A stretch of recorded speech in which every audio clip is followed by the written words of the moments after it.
northern and southern side. Again, St. George's on the north side, Colfax on the south side of the 2B league, and of course on the baseball and in softball, it's based on which side of you are on in terms of north versus south, and so it does not come down to an overall finish. So Colfax getting ready for that matchup coming up on Tuesday, should weather cooperate and the field be ready to play as well. And so the Bulldogs on this game are headed out to the field to get warmed up. As we watch them warm up, Randy, why don't we give the folks at home our starting lineups for the batting order for the Bulldogs 1 through 9. For the Colfax Bulldogs, well, this is a familiar group. Cal Gregory, who'll be catching, will be leading off again for 4 years.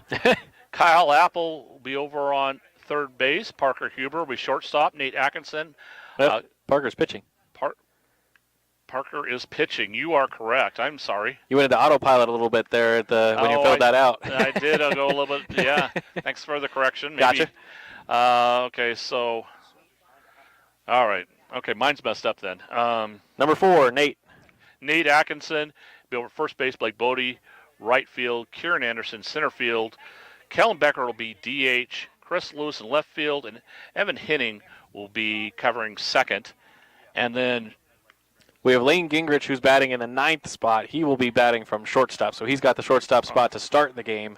And then Evan Henning is out of the order in terms of, from a batting standpoint, he will be hit for by Kellen Becker, the designated hitter that Randy mentioned. For the St. George's Dragons, here's how they stack up. They've got a bunch of seniors, and they are going to be having a senior celebration today, so we'll talk about that a little bit at least. So let's go first. Their leadoff man is one of their 6 seniors being recognized today. Zach Steele, the shortstop, followed by Nick Watkins. Nick Watkins is your catcher. Alex Watkins, one of the other. Out in right field will be Ethan Johnson, Charlie Darnell, the third baseman, Jackson Spackman, the left fielder, and then one of the other seniors, Noah Halliburton-Link, will be out in center field. The other seniors not mentioned in the starting lineup, Danny Ross, Adit Aurora, and Hunter Nolte. For the, again, St. George's Dragons. Noah Halliburton-Link, a lot of people will recognize that name from basketball season, as we've seen him do a ton of damage to the Bulldog boys over the last couple of years, and not just to Colfax, but to a lot of the 2B teams that the St. George's Dragons end up going up against. And according to this, a 1-year varsity starter for the baseball side is Noah Halliburton-Link. So his first year playing again. His first year, Ross, 2 years. Aurora, 3 years. Nolte, 4 years for Alex Watkins, and it actually says 5 years for Zach Steele. So, again, good tradition for some of these guys, and a chance for Colfax and St. George's to take on the top team in the other half of the league. It's a great warm-up game. You know, seeing the top 2 teams come together. Sometimes that doesn't happen, and then happening pretty close to playoffs. It's just good to kind of fine-tooth both these 2 teams, even though they'll probably see each other within a week or so. Right.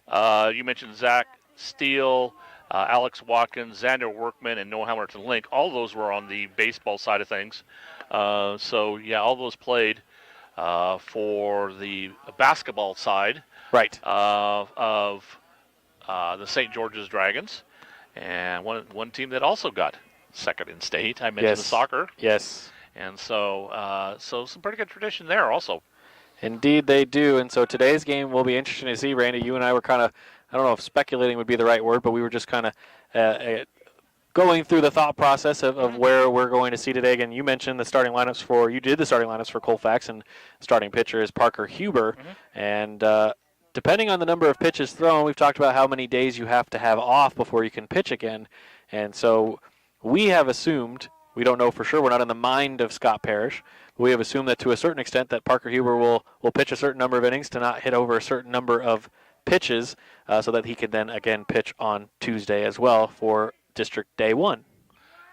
Well, we'll see, because, there's more than one day of District 2. Right. But, yeah, you would think that this time of year you will not overextend any pitcher, because of just the wear and tear on the arm, but also the pitch counts, et cetera, and those type of things. There's some strategies there. That would not be a surprise at all. Plus, it also keeps warm more pitchers. Exactly. The one that probably will not be available would be the Lane Gingrich, which because he was the starter for Tuesday. For Tuesday, and then Cal Gregory was also starter for Tuesday. So those 2 might not be the 2, but you also have You got quite a few other pitchers. I mean, you got Kyle Apple. You got some others. So it's a We've nice seen group. Bodie pitch, so We've seen Bodie pitch. We've seen Kellen Becker pitch, and Colby Sis. So here again, a deep pitching staff. Always said the value to that, especially when it gets down to the playoff time of year. And that is where we are now as we get ready for, again, the final regular season game for the Colfax Bulldogs before we get to district action scheduled for Tuesday of next week at home for the Bulldogs. All right, we've given you the lineups. We've talked a little bit about both teams. We're going to take a break, and when we come back, we should be so close to first pitch, as there will be a little celebration as well for the St. George's seniors. So we will take a break for now, and when we come back, we'll continue to talk about this matchup as well as what we've seen from the Bulldogs this season. Season's not over yet. We still got plenty of action to head your way the rest of the way for the baseball team and the softball team. So we'll talk a little bit about that next here on AM 1450 KCLX and online at listentothegame.com. I'm here. 3 minutes. 3 minutes. They had us playing games. We're losing games we didn't even play, so I don't know if it's updated or what. I don't know what the deal is. That's why we don't use it. So, see, you know what the record is? No. Do you have any stats on them? Nope. No scouting report. The scouting report is they're good. They're the top team in the North. That's what I know.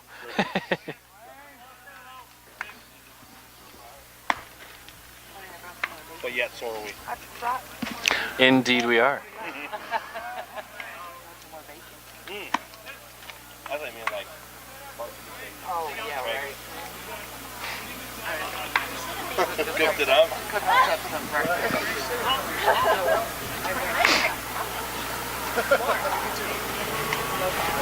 Chicken last night. So good. Oh, smoked it for like 3 hours. Good. Nice job on my part. And no pitcher today. It's okay. I assumed because like you said that you were I hadn't given you the lineup yet, so you had started to fill the top part out, I think, before I gave it to you. Well, I glanced over it and then I did the first 4 in pitching order, and then I just came back a little bit later and started putting positions in, and then. And actually, I think I'd already said. Well, anyway.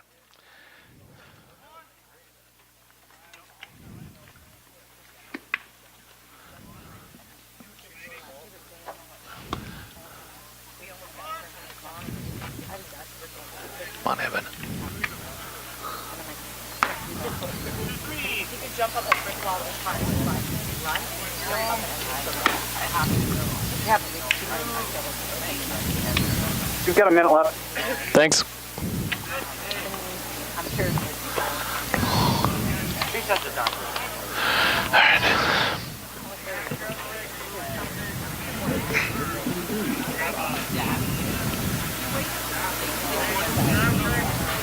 Ladies and gentlemen, welcome to Clark Field for Senior Day as we say thank you to the class of 2018. Today is also a very special day of baseball as your Northern Division champion, both the defending Southern Division champion, district champion, and state 30 champion. seconds. So without any further ado, here are today's starting lineup.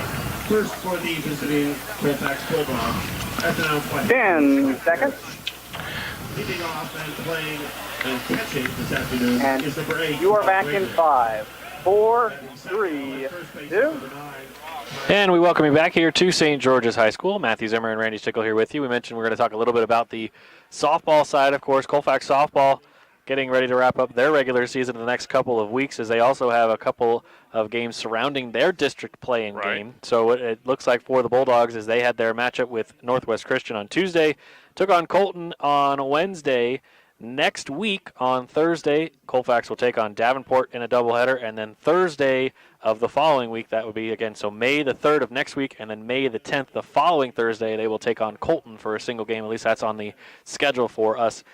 In between that, there is a district playing game on Saturday, May the 5th, and then on May 8th is District Day 1 for the North-South 1 and 2s hosting those games. So Colfax softball, again, getting ready to ramp up to the end of their season for the regular season portion, and then getting into district play as well.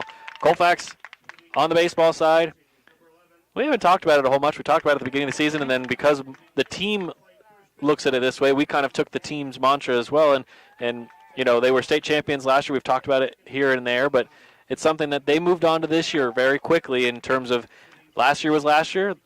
Last year's team, different players, some similar players, some very similar, some in the exact same spots that they played last year. But for them, it was, yes, last year was great. It was fantastic to win a state title. Let's try to go do it again.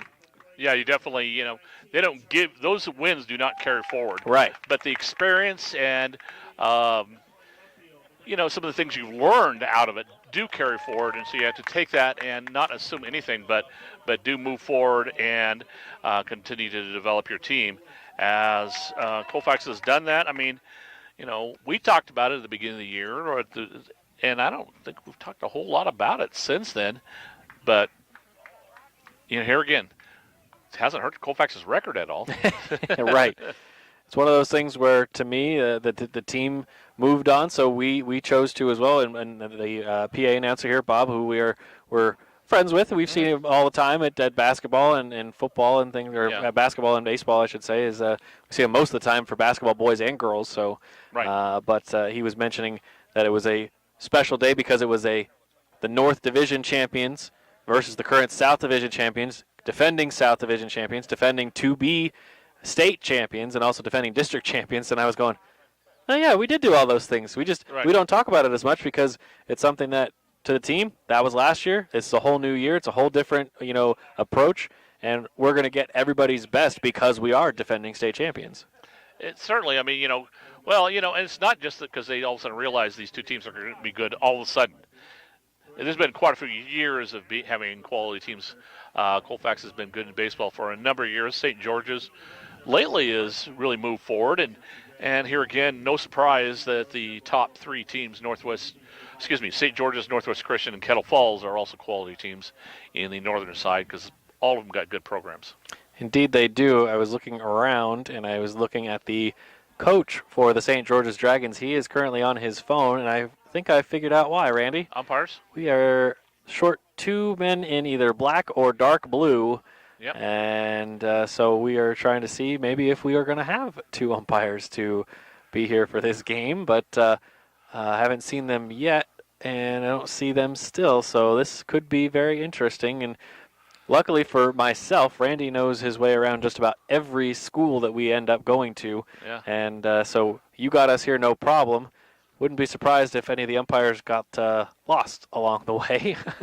And there's the one thing that, no matter if you know the way or not, still traffic was hideous. It certainly was. From the time that you turn off of 195 to the time that you enter into the little area at St. George's, it has been bumper to bumper. That's true. I don't imagine, considering it's Friday and nice weather, that it suddenly got better after we got through.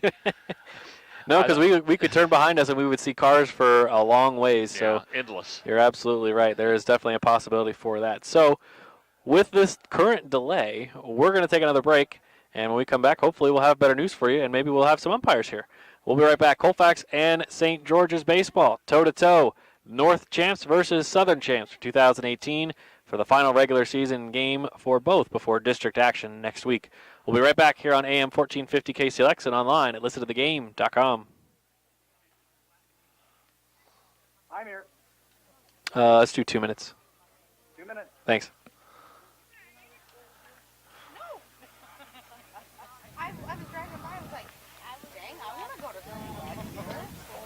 For your information, we are going to save all the senior activities for after the game. And also for your information, the hold up is we have no arbiters at the moment. Arbiters. Who is saying that? Bob. And for us, we call them umps.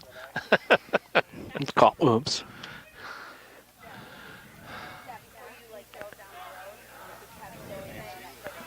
Just like one's Colfax coach. There's those. Just have Colfax coaches on the umpiring when they're at the plate. Call your own. Yeah, call your own. Yeah, honor system. Yeah. Yeah. Uh-huh. Yeah. Or have them call the opposite. That should go well. Yeah. Yeah, that would just make friends of everybody. What is that Tony umpire? Yeah. Strike. Yeah. So, well, Quite it's the happened before. quite the inauspicious start. 30 seconds. Corey, add another minute. Okay, not a problem. Thanks, buddy. Have we met all our spots yet? Got to be 9 minutes in. You're actually about halfway through. Yeah, I was gonna say, yeah.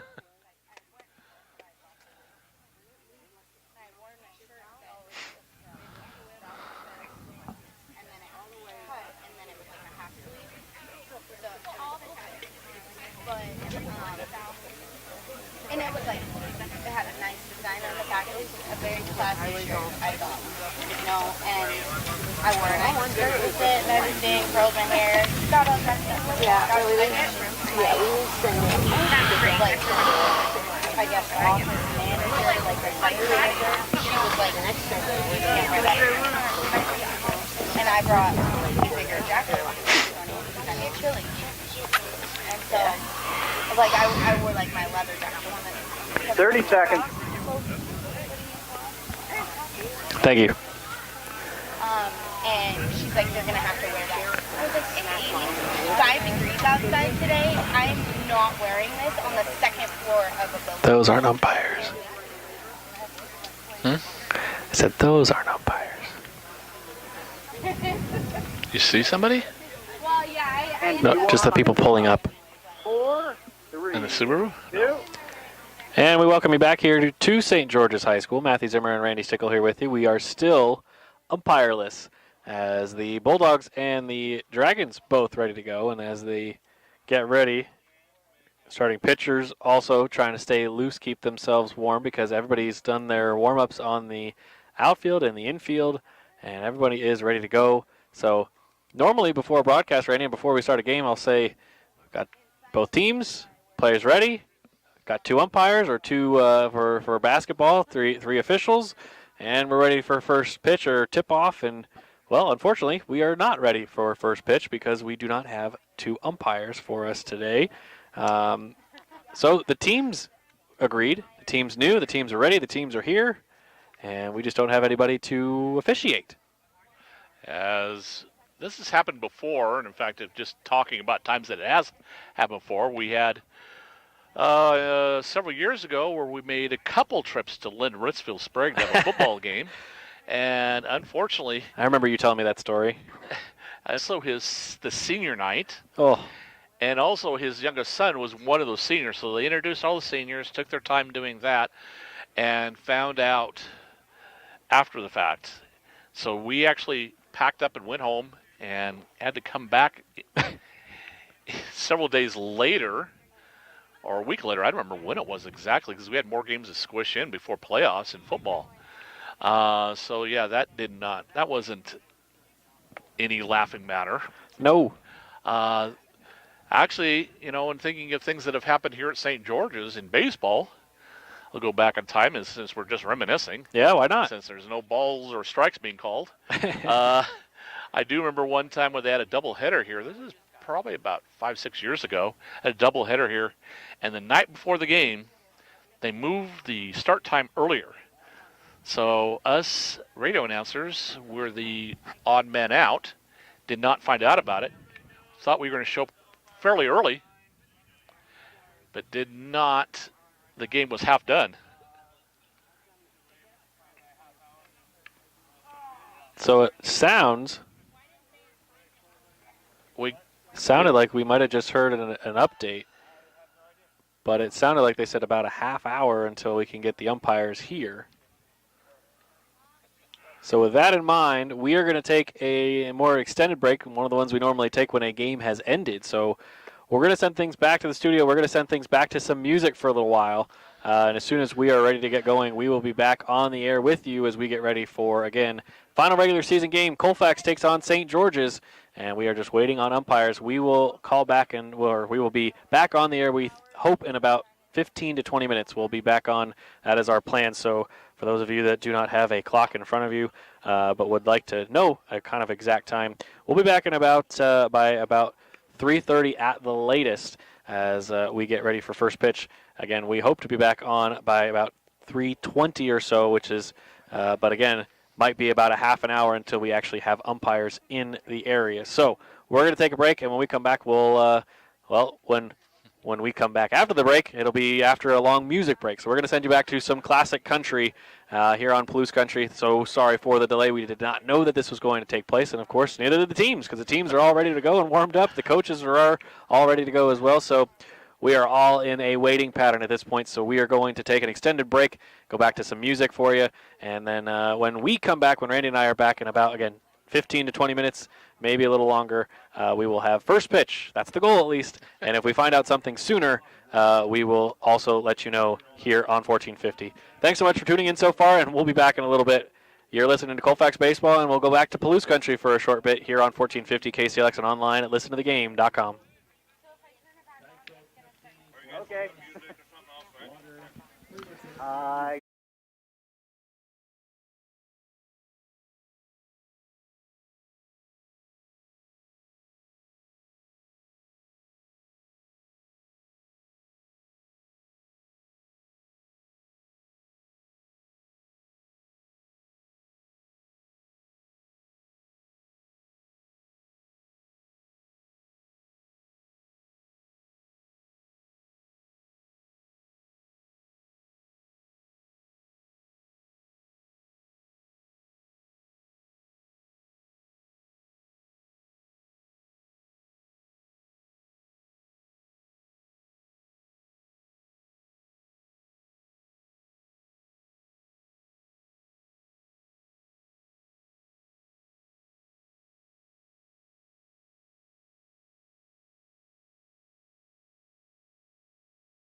You.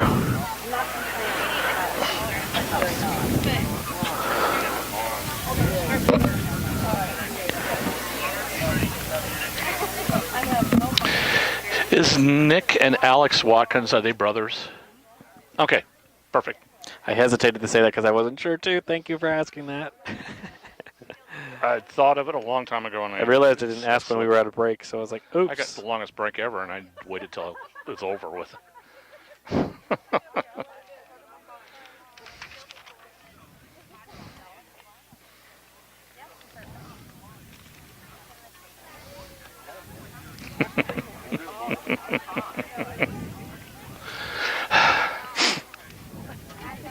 Who throws to who?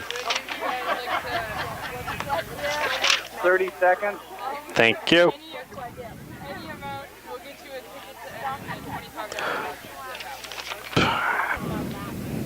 Oh, yeah, that's awesome. If you're okay with that. Thank you. 10 seconds. And you are back in. 5, 4, 3, 2. We welcome you back here to St. George's High School. Matthew Zimmer and Randy Stickle here with you as the Bulldogs coaches and the St. George's coaches, the two head coaches, Coach Wooten and Coach Parrish, talking to our umpires. Again, in case you were expecting us a while back, we were on time and we had everything going and we were rip-roaring, ready to go. The teams were ready, and then we didn't have any boys in blue. Randy is not the Bulldogs, they are in blue, but the boys in blue that officiate. And so the umpires did not have any, and now we have some, and we are, just about ready for first pitch. The umpires usually have their meeting with the head coaches, and they are getting that taken care of as we speak. Quite an adventurous time to get umpires, but we have them, and that is what matters. Certainly is. They got to do that as they're talking out there a little bit, kind of running through things. And, here again, we do appreciate any time that we can get some umpires here. And so yes. That's what we've got right now. And actually, since these weren't the original ones, so we will just get oriented. They're getting orientated a little bit out there. Indeed. So the Dragons are going to take the field. Again, the defensive assignments will go last names only, with the exception of a couple of them because they have the same last name. Alex Watkins, starting pitcher, will pitch to brother Nick Watkins behind home plate. Workman at first base, second base, McIndoe, shortstop, Steele, third base, Darnell, left field, Spackman, center field, Halliburton, Link, and right field, Johnson. Again, your Colfax Bulldogs. 3 due up in the top of the first inning. Cal Gregory, Kyle Apple, and Parker Huber. Parker will be your starting pitcher. Again, because the district's so close, we don't know how quick or how long Parker will end up pitching. And right. The same thing goes for Alex Watkins for the Dragons. Again, these two top teams for the 2B District 7 side. Again, for the north side, it's the St. George's Dragons, the number 1 team, and the Bulldogs, number 1 team in the south. And, of course, your 2B state champions from a year ago. Bulldogs will have, again, a DH, Kellen Becker, batting in place for Evan Henning, but Evan will be playing in the field once we get to the field for the Bulldogs. In the bottom half of each inning, he will be starting at second base. So, on the field, Dragons are getting warmed up. Bulldogs got themselves re-warmed up. Again, both teams had to re-warm themselves up after these, long delay between, do we have umpires? No, we have them. Okay, we're going to get them. Okay, they're on their way. All right, they're here. Okay, let's go. Okay, we're ready. And we're doing, it seems interesting. We're warming up on the warmest day we've had baseball this year.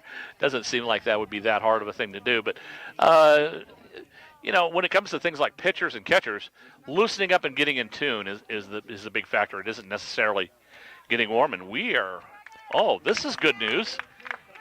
Ready for first pitch. We are ready to go for first pitch. Cal Gregory will stand in. Right-handed batter will face off with the right-handed pitching of Alex Watkins, one of the seniors for the St. George's Dragons. 6 seniors today for St. George's being recognized after the game. The first pitch from Watkins. Bounces in there for ball 1. And so there we are. First pitch officially at 3:51. So we are ready to go after about a 50-minute delay between where first pitch was supposed to be. And Cal golfs this one foul, headed right for the parking lot, and jumps over a couple of cars and ends up foul. Strike 1, count goes even. A ball and a strike. I have to say thank you to, I don't know who actually drove the bus today for Colfax, but they parked right behind my car so that I could be at least semi-protected from foul ball. So not intentionally protecting my car, but looks like we parked at the right spot, Randy. We did, and I'm to be honest with you, there's a lot of vulnerable cars behind us. Yes, there are. Ball 2 to Cal. The next pitch is on the way. This one headed toward the gap between the first and second baseman, and Gregory is going to be aboard with a leadoff single to start off the game. Again, the Bulldogs and the Dragons. This is a single game between these two. No doubleheader today, so that was one of the reasons we were able to kind of take our time to wait and find some umpires and just try to get them we did try to get them as quickly as possible, but at the same time, because it is just a single game and there are no lights here at St. George's, it wasn't imperative on terms of worrying about darkness. That one has popped up. That's playable. It's straight up in the air towards the shortstop. Zach Steele trying to find where it's going to end up landing, and he finds it in the glove for out number 1. A pop out to shortstop is the first one down. Colfax will send batter number 3 to the Parker Huber on deck. Cleanup is Nate Atkinson. Again, down at first base. After his base hit, Cal Gregory stands there with 1 down. Another right-handed matchup between Watkins and the Bulldogs, as that one is going to be fouled away. Strike 1 on Parker. I think this is only the 4th game we've had a PA announcer, because we had just the 3 at Colfax and up here at St. George's, and that's the first. So I don't think we've had a PA any other place. Sounds about right. Strike 1 to Parker. Pick off over at Cal. He is fine and safe over there. So he was attempting to steal. Surprise, surprise. That's not even close to a surprise. The 1-0. Excuse me, the 0-1 is hammered towards right field. This one is over the head of the right fielder. Huber's going to dig for 2, and it goes underneath the fence. So it's going to be a ground rule double. Well, wait a second here. So okay, there we go. Parker gets into second. Cal is stopped at third, again, because he started the plate appearance at first. So even though he was easily at third by the time the ball went under, that's how it gets ruled as a ground rule double. Nate Atkinson will step into the plate. Runners in scoring position at second and third. First lefty matchup for Watkins, and the only one that's scheduled to be in the lineup, at least until we see any defensive changes. And it will be Nate Atkinson fouling off pitch number 1 to him for strike 1. So each of the first batters have started with a first pitch strike from Watkins, including Apple. His was, however, put into play right away. Nate sends one towards down to second. Cal's going to charge for home. That's going to be an RBI fielder's choice. That takes out Nate, but Cal is able to score, and it's kind of a swinging sacrifice. Normally with a lot of the sacrifices you'll see it as a bunt, but he does fielder's choice into an RBI, and so Nate retired on the flip from from second base to first. And now here comes number 5 in the order, Blake Bodie, batting from right field. Parker Huber also moved up to third, so now Parker close to home as Bodie takes ball 1 in the dirt. And with dirt around home plate and no gloves on his hands, Blake grabs a handful, smothers it around, and now he's back gripped on the bat. This one golfed foul toward the left side, and that is going to be strike 1. Parker saw it coming. He heard it and ducked a little bit right away. He didn't go that close to him, but you couldn't tell probably exactly. And you always talk about Blake. I think he feels more at home when he's on a dirt infield. Seems to be. Indeed, I agree. And he spends most of his time in the outfield in terms of on defense. But still, as far as for offensively, I think he feels more comfortable. The 0-1 is a bouncing ball headed towards short and third. Picked up by the third baseman, fired to first. Got him just in time. So Huber unable to get scored from third. And so the Bulldogs leave a runner aboard, but 2 hits and a run scores, no errors, as the Bulldogs lead things 1-0 after the top half of the first. We'll come up with the Dragons next for their first time up in the bottom half of the first inning. Zach Steele will lead things off when we come back on 1450 KCLX and online at listentothegame.com. 60. Thanks.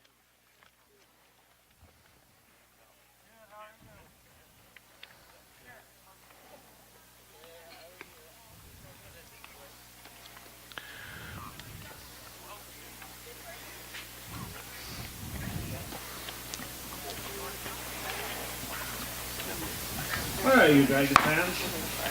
Let's just start with the trivia question. Again, 30 seconds.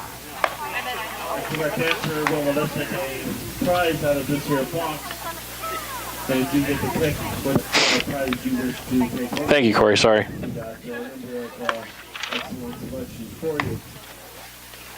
Here's the first trivia question. What is Xander Workman's 10 seconds. favorite movie? And you're back in 5, 4, 3, 2. We welcome you back here to St. George's High School. Matthew Zimmer and Randy Stickle here with you. We're at the athletic complexes for St. George's. They've got their basketball field, or courts, I should say, not fields, basketball courts nearby, baseball field, which also doubles as the soccer field for St. George's. And Bulldogs already off to a 1-0 lead. Randy, we've seen that a number of times as the away team. They usually get at least a run on the board on the top half of innings, and so Colfax keeping that train going. And we'll see what St. George's has for an answer. Parker Huber will start for the Bulldogs. Cal Gregory behind home plate. Nate Atkinson at first. Evan Henning at second. Lane Gingrich at shortstop. Kyle Apple in third base. Left field taken by Chris Lewis. Kieran Anderson in center. And Blake Bodie will man right field as the Bulldogs will face off with Zach Steele, Nick Watkins, and Alex Watkins. Your shortstop, catcher, and pitcher in that order for the St. George's Dragons. Bulldogs wearing their blue jersey tops. Gold letters and numbers. Numbers on the front and back. Colfax in cursive across the front. Gold hats, as Randy likes to tease me about mentioning every time they do have those gold hats, looking sharp with the blue C on the front. Dragons in their all-white jerseys. Dragons across the front in red letters with red numbers on the front and back, outlined in black. And that's a first pitch strike from Parker Huber to Zach Steele. Zach, one of the 6 seniors being celebrated today. Here's the 0-1 in the dirt, and it ends up off the fence in the backstop. That's ball one. One of the, actually, I'd say that's even shorter than normal behind the pitchers. For the backstop? For the backstop, yeah. The 1-1. Ground ball headed towards Henning. Evan has it to get it on an awkward bounce as it jumped through the infield, and Evan able to handle the hop easily for out number 1. Took a weird first hop, then took a giant second hop, and then Evan had to readjust a couple of different times as he watched the ball come his way, handled it beautifully, and easily able to get out number 1. Every hop was different. Yeah. And that makes it harder. We always talk about a weird hop throwing you off a little bit, but. Ground ball headed towards Kyle Apple on the first pitch. He gets a weird hop. It started to die on him. He throws it across his body and across the field for a 5-3 force out. That is out number 2. So again, it is 1 up, 1 down, 2 up, 2 down, and here comes the brother of Nick Watkins. Nick was just up long enough for me to just mention him now, and now here comes Alex, your starting pitcher, and the brother of Nick. I think with the grass infield, you're going to see a lot of awkward bounces. Awkward bounces, yeah. First pitch to Alex. Perfect pitch from Parker for strike 1 as that one started inside towards Watkins and then ended up right in the zone, the 0-1. This one stayed inside the whole way. Watkins did not swing over the top, so ball 1. Count comes up even. A ball and a strike. Parker resets. Cal ready. New ball for Huber. The 1-1 pitch to Watkins. Hammered down the right field side and foul for strike 2. Most pitches we've seen one batter face so far with Parker Huber at the plate. That ball hit so hard off of the building out in foul territory in right field, Randy, that it came back underneath the fence to Blake Bodie in right field. They had a lot of power behind that. That's what a lot of power. To say. All he had to do was pull it a little bit more fair, and that would have been a home run to tie the game. Parker Huber happy that it went foul, and we'll see if he can wrap up the bottom of the first. A ball and 2 strikes. Huber from the windup. Here comes the pitch. In the dirt, trying to get him to chase. Ball 2 as Watkins saw it coming. It's always interesting watching the pitchers go toe-to-toe, Randy, because they see what they try to do to others and see if the other pitcher tries to do it to them. The 2-2. Inside and low for ball 3. So Watkins, patient, and trying to see if he can earn a walk. Already more pitches thrown to Alex Watkins than the first 2 batters.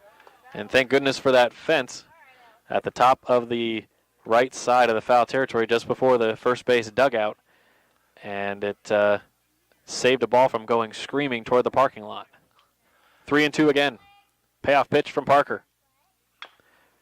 Just got a piece of it, fouled it off. It went behind Watkins just off of the end of the bat. So continuing to battle, as I believe we're up to what would be pitch number 8. 8 pitches so far.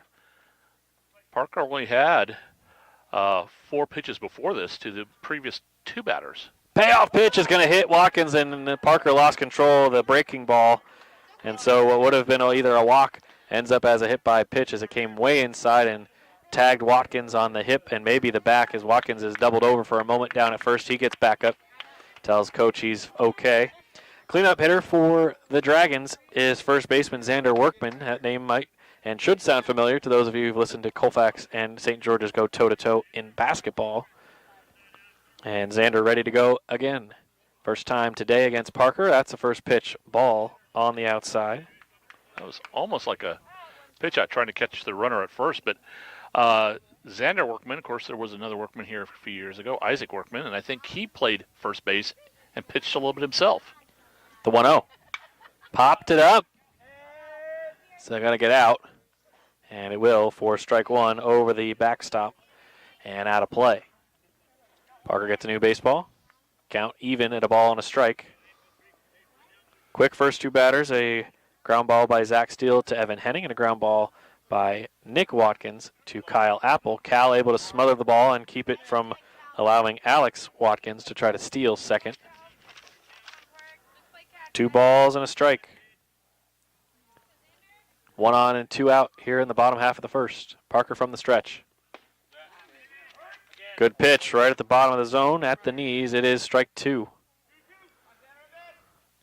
So Parker fell behind 1-0, comes even 1-1, falls behind 2-0, now comes even 2-2. From the stretch, he comes set. 2-2 pitch to Xander Workman.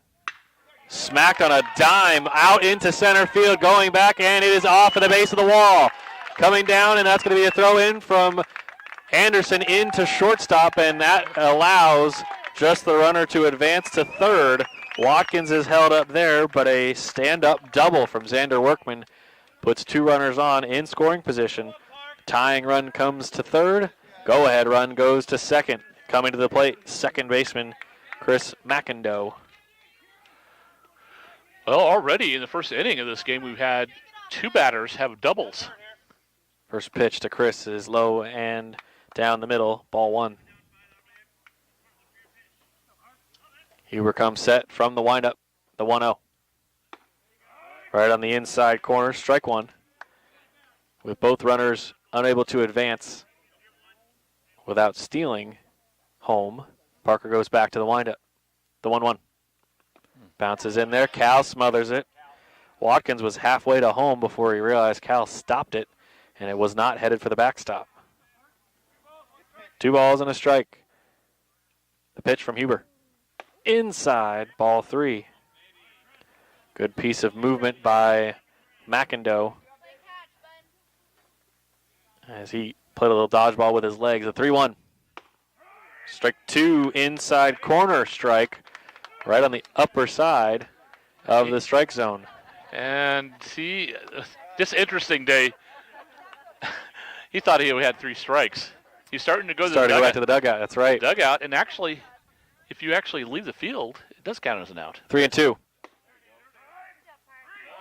And McIndoe is headed down to first for ball 4, instead gets called out on a strikeout. So out number 3 recorded.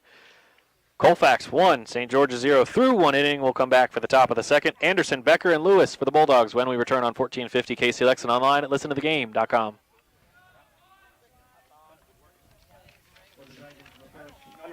$60.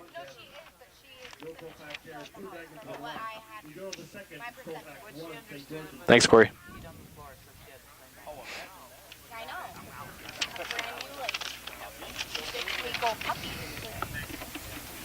That thing is loud when it gets mad and left you up like that. Oh, yeah. Oh, my goodness. So were you. We used to lock you in the closet when you were little. Oh, 30 seconds. Thank you. that's probably what's wrong with you. Come on, you were a year and a half. Figure out how to amuse yourself. Oh my gosh. Did you read that story about that strike team? That lady that 10 seconds. go to England, wherever Yeah. she went? And the father came and grabbed them because he found out. Yeah, they were young. And you're back in 5, 4, 3, 2. And we welcome you back to St. George's High School. Matthew Zimmer and Randy Stickle here with you. The Bulldogs lead 1-0 after 1 inning. Both teams with a hit, a double on each side. Cal Gregory got a base hit as well. The Bulldogs scored on a fielder's choice from Nate Atkinson. And Chris McIndoe called out on strikes. Got him looking to end the first inning as the Bulldogs had two threatening at second and third. And now for your 3-2 up for Colfax. Top of the second, it's center fielder Kieran Anderson, designated hitter Kellen Becker, and left fielder Chris Lewis. Back on the mound is Alex Watkins, ready to pitch to brother Nick. And the first pitch. Strike one to Kieran. He was still being introduced by our PA announcer when the first pitch came from Watkins. Here comes the 0-1 pitch. Bounces in and ends up hitting off of our home plate umpire, and no padding on that arm that ball bounced into. Ball one. Karen steps back in. Coach Parrish down at third. Wayne Gregory down at first. Another one. Ball two. This one's stopped by Watkins. Hits him in the chest pad. 2 balls and a strike. Kieran digs back in. Again, Becker, the DH on deck. The pitch. Kieran golfs this one up into the air. It's headed towards second base. McIndoe trying to find it, and he does. Did a good job to battle the sun there for out number one. That is, again, first batter up. One batter out here in the top of the second. Colfax 1-0. Kellen Becker steps to the plate, the designated hitter for the Bulldogs. First pitch from Alex. Low and away for ball one. So Becker ahead 0-1. Excuse me, 1-0. Watkins from the stretch. So that's an inside pitch, and Becker goes swinging for it. Count comes even, a ball and a strike. Watkins back on the mound, ready to go. From the windup, here comes the 1-1. This one, same spot, golfed into the air towards right field and first base. That's going to be called off by Workman, and he dropped it. He had it. He had it, and then he let go as his glove came down to his side. And that's enough to let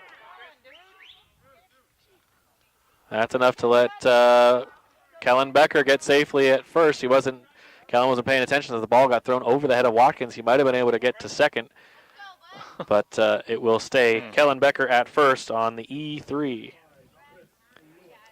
Left fielder Chris Lewis will step up now. Chris really been good out in left field and been consistent out there most of the time for the Bulldogs starting defense. Alex Watkins will now go from the stretch as Becker takes his lead at first. 1 on, 1 out, pick off, and Kellen back, safe.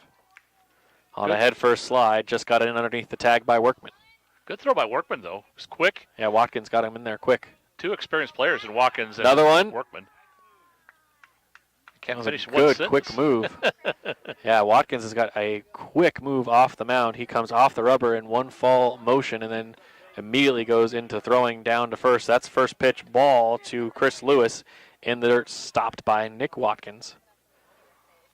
More balls were thrown to first base than to the batter, Chris Lewis. The 1-0. There we go. 2-0. Chris gets ahead. 2 balls and no strikes. Here comes the pitch. Ball 3. 3 balls and no strikes. Workman guarding the bag where Becker now takes his lead. 3-0. Strike 1. Bottom of the zone. Taken by Lewis. Chris was going to see if he could force Alex to throw him a strike. Watkins obliged and found the zone. The 3-1. It's a pickoff. Throw over to first. And Becker safe with the tag from Workman on a head first slide. The 3-1 pitch from Alex. Strike 2 as Lewis now has the count come full on him. 3 balls, 2 strikes. Watkins ready. Lewis ready. Chris cut on and missed. Strikeout number 1 for Watkins. Out number 2 in the inning as the Bulldogs have a runner down at first still in Becker. And now coming to the plate, number 9 in the order of the shortstop, Lane Gingrich. Lane a couple of solid starts on the bump for the Bulldogs this season. First pitch to him. Strike 1. Looks like Watkins is trying to hit that. Well, we've seen that so often. We've talked about it. That outside lower corner of the zone. for these right-handed batters, that's been a spot that it seems a lot of pitchers have tried to at least attack Colfax. Sometimes it works, sometimes it doesn't. Sometimes it depends on the zone of the umpire, the pitch. Just missed it for Alex for ball 1. Again, your designated hitter, Kellen Becker, is the one down at first. He's batting for Evan Henning. That one just missed. Ball 2. Looked like it was right in, but just tailed off with that last little bit. Just at the end, yeah, absolutely. 2 balls and a strike, the pitch. Lane got a piece of it, fouled it away for for strike 2. 2 balls, 2 strikes. Lane 1 foot out of the box now, he digs in. Becker takes his lead at first. Watkins set from the stretch, the 2-2. Stayed up out of the zone as it came across home plate, and then it died as it came into the mitt of Nick Watkins. The count is full again, 3-2. Ground ball headed towards third, bouncing a couple of times, and now fired to first. Good dig out by Workman and a good stretch gets him the out. Fielder's choice, and out number 3 is Lane Gingrich on the 5-3 put out. Out number 3 recorded. We'll be back for the bottom half of the second. It's Colfax 1, St. George's 0 here on 1450 KCLX and online at listentothegame.com. I'm here. 60. 60. Thanks.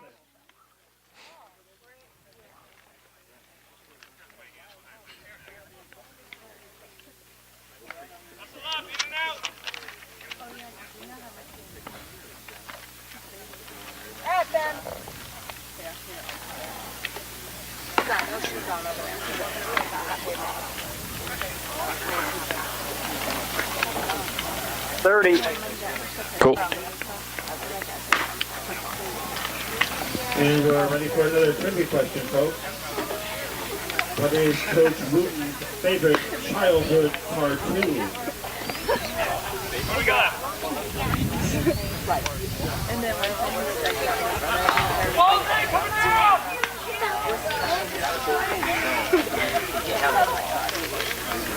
There you go. And you are back in 5, 4, 3, 2.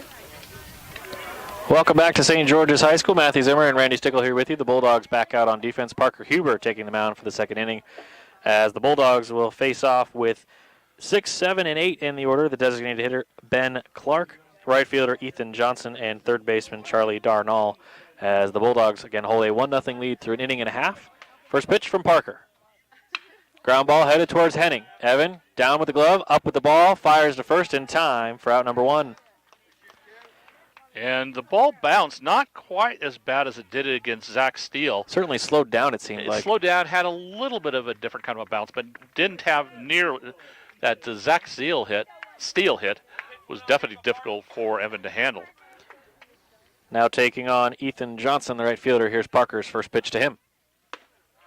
First pitch a strike, as Parker usually attacking his own on the first pitch, as do most of the Bulldogs pitchers. The 0-1 from the windup. Swing and a miss from Johnson. Strike 2. So one of the things is that's the scouting report is to go on a first pitch swing, because a lot of times the Bulldog pitchers will attack the zone. That's why we've seen so many first pitches that end up in the field of play today. Strike 3 got him looking. All 3 pitches in the middle of the zone. Good morning, good afternoon, and good night. Pitches almost all the same, just kind of wavering just left to right a little bit on the bottom side of the zone. Perfect positioning from Parker Huber, as now he'll face Charlie Darnall, the third baseman. First pitch. Popped it up. This one way out. I did not see where that one ended up, but it is strike 1 nonetheless. Didn't hear it or feel it. Yeah. So, as long as I don't feel it, I'm good. The 0-1. This one into and off the fence and ends up right back at Parker Huber, and didn't even need some help from his catcher.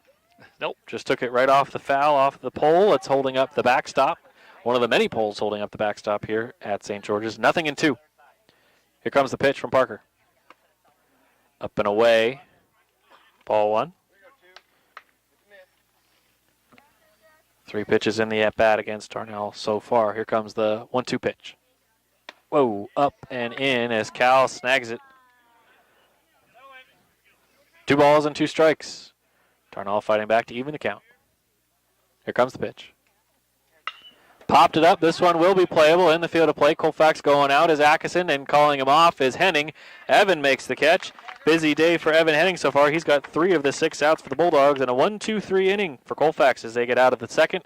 We'll go to the top of the third with the Bulldogs leading 1-0. Top of the order when we come back. Gregory, Apple, and Huber here on 1450 KCLX and online at listentothegame.com. I'm here. 60.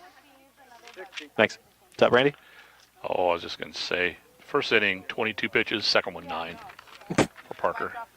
There was a lot of pitches thrown to the last 3 pitchers. I mean, batters in St. George's. Yeah. In the first.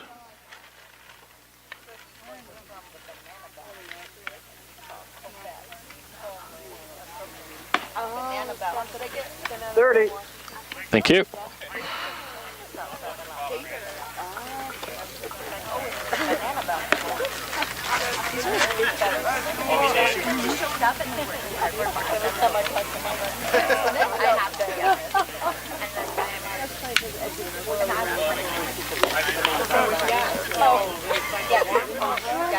And you're back in 5, 4, 3, 2.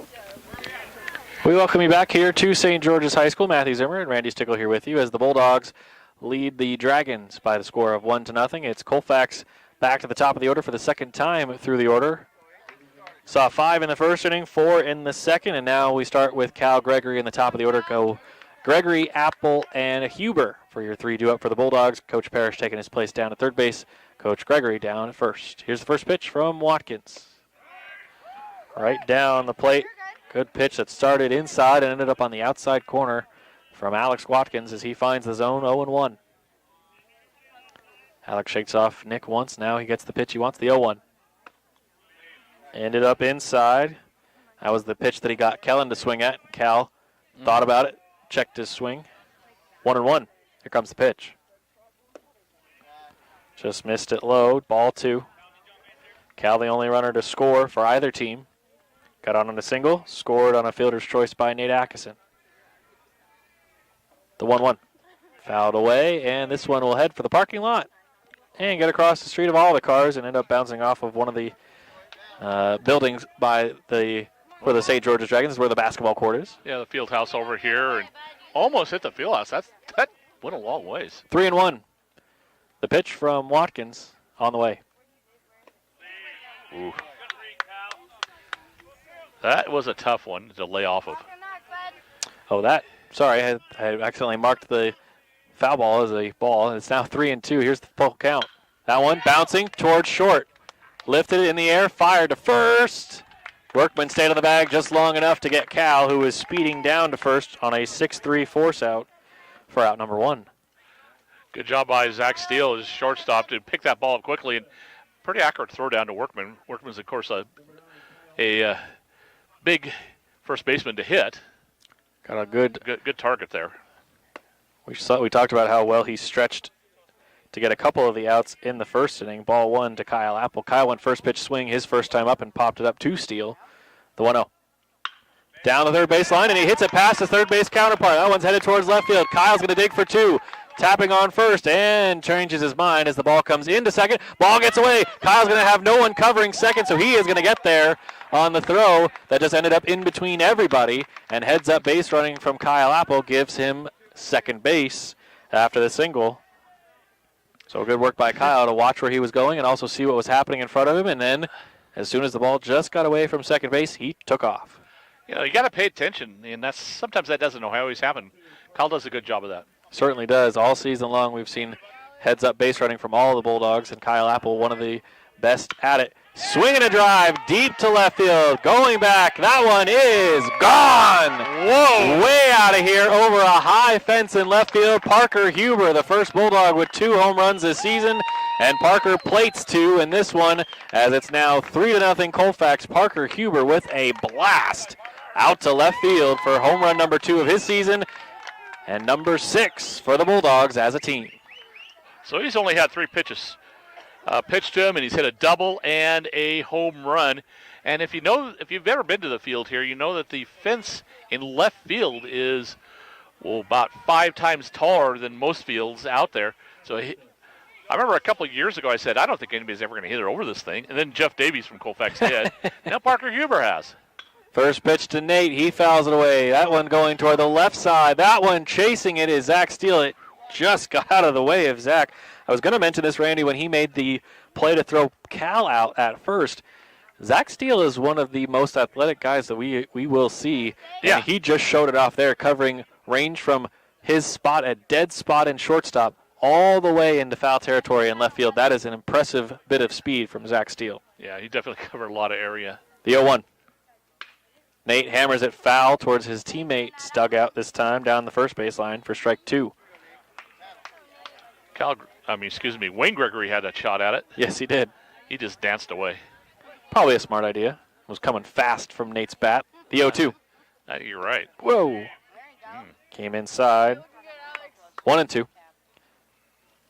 I mean, that was about as high of a moonshot as we're probably going to see. As like you said, that fence is quite high out there, and Parker cleared it by a good distance.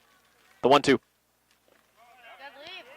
Nate left it alone, and it bounces in, almost hits him on the bounce, but it is 2-2. So with the 2-run homer, it's now 3-0 Colfax. Here early in the game still, top of the third, 1 out. 2-2 pitch from Alex.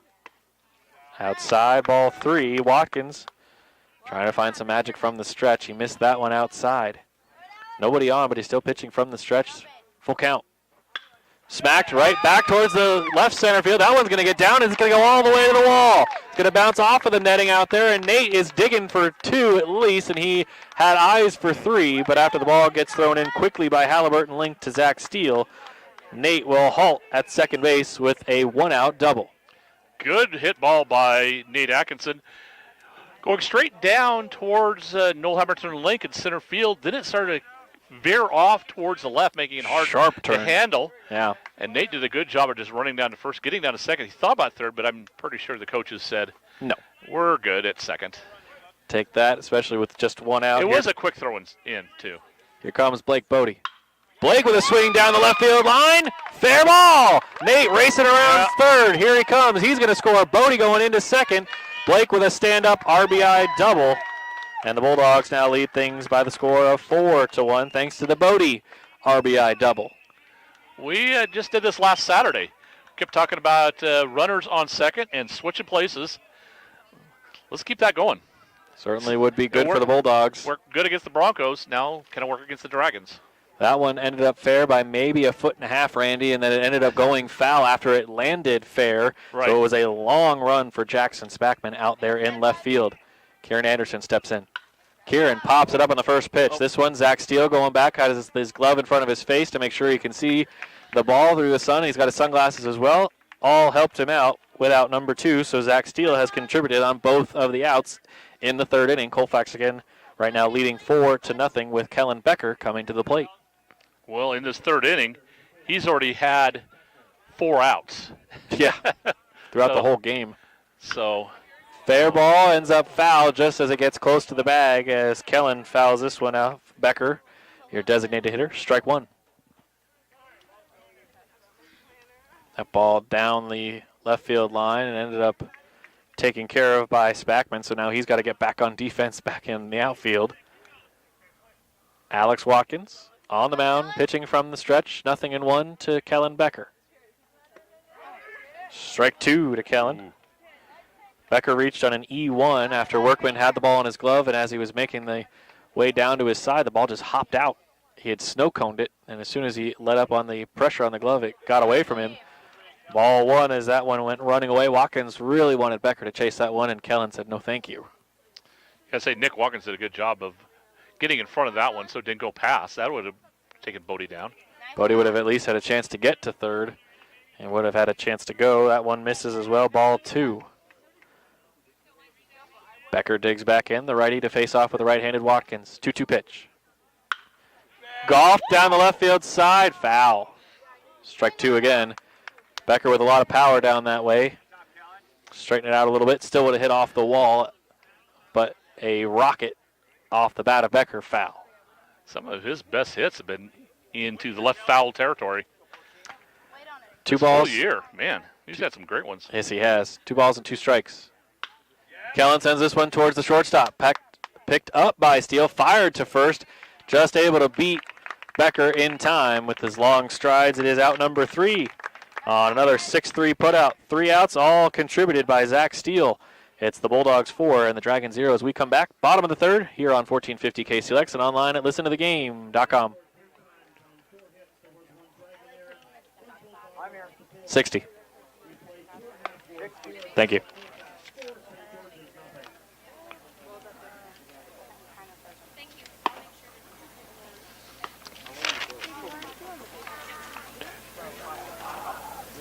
What do you want to do? Was it Harvey? Only go to the barbecue. Oh. I would agree. They go so fast and only that time, bro. Thanks.